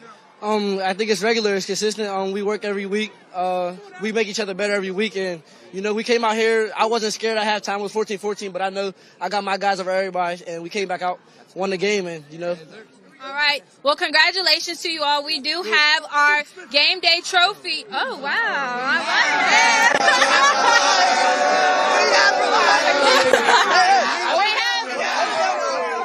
We have our trophy presented by the United States Marine Corps. Hey, Coach, I want to say biggest thing is congratulations. What you guys did tonight to show one of the biggest things for the Marine Corps' commitment. Is the biggest thing is just keeping it going, pushing forward, and making the most out of it. So I want to say congratulations, Scoop, to the team, and congratulations. Give yourself one. Woody High! All right, thank you, guys. Congratulations. Woody High. Hey, man, Woody High on me. Woody High 3. 1, 2, 3. Much, Donnie. And speaking of our AHN Sports Medicine player of the game, you just heard from him, Scoop Smith. AHN Sports Medicine takes you from sideline to stand out. Call 412 Doctors. Book an appointment. Go next level with AHN Sports Medicine. The man was absolutely electrifying. 307 total yards for Scoop. Kevin, a passing score, a kickoff return for a touchdown, and a rushing score for Mr. Scoop. Dare I say, as advertised, right? Better than advertised. Oh, my gosh. Awesome job from Scoop and the team. The resiliency really showed through. Excited to see how this Woody High team makes a playoff run. And tonight's Mawson and Mawson turning point. Mawson and Mawson, America's oldest Class 1 carrier, providing trusted transport since 1895. Trust the transport of Scoop Smith. His return for a touchdown changed the game here this evening. And Woodland Hills with the victory. They clinch a playoff spot, Kevin, on the back of Scoop Smith. Man, what can't he do? That return might be one for the ages that goes up in the lore of great plays by Woodland Hills, and he's now closer to that Mount Rushmore that Coach Tarrant was talking about. Love to see Scoop. All of us would like to take a moment to thank both schools, Woodland Hills and Gateway, along with AHN and Rosedale Technical College, for making this game and the entire 2025 Friday Night Rivals season possible for our viewers at home. And that'll wrap things up. Once again, your final score, Woodland Hills 42, Gateway 28. For Kevin McCabe, Donnie Ray Blackwell, and the entire Sports Fever Television Network crew, I'm Darren Zaslow saying so long from Monroeville. We'll see you next Friday night at 7 for a Parkway Conference showdown. In 4A, Aliquippa hosts Montour. You've been watching AHN Friday Night Rivals presented by Rosedale Technical College right here on 22 The Point, the home of the CW. Have a great night and an even better weekend.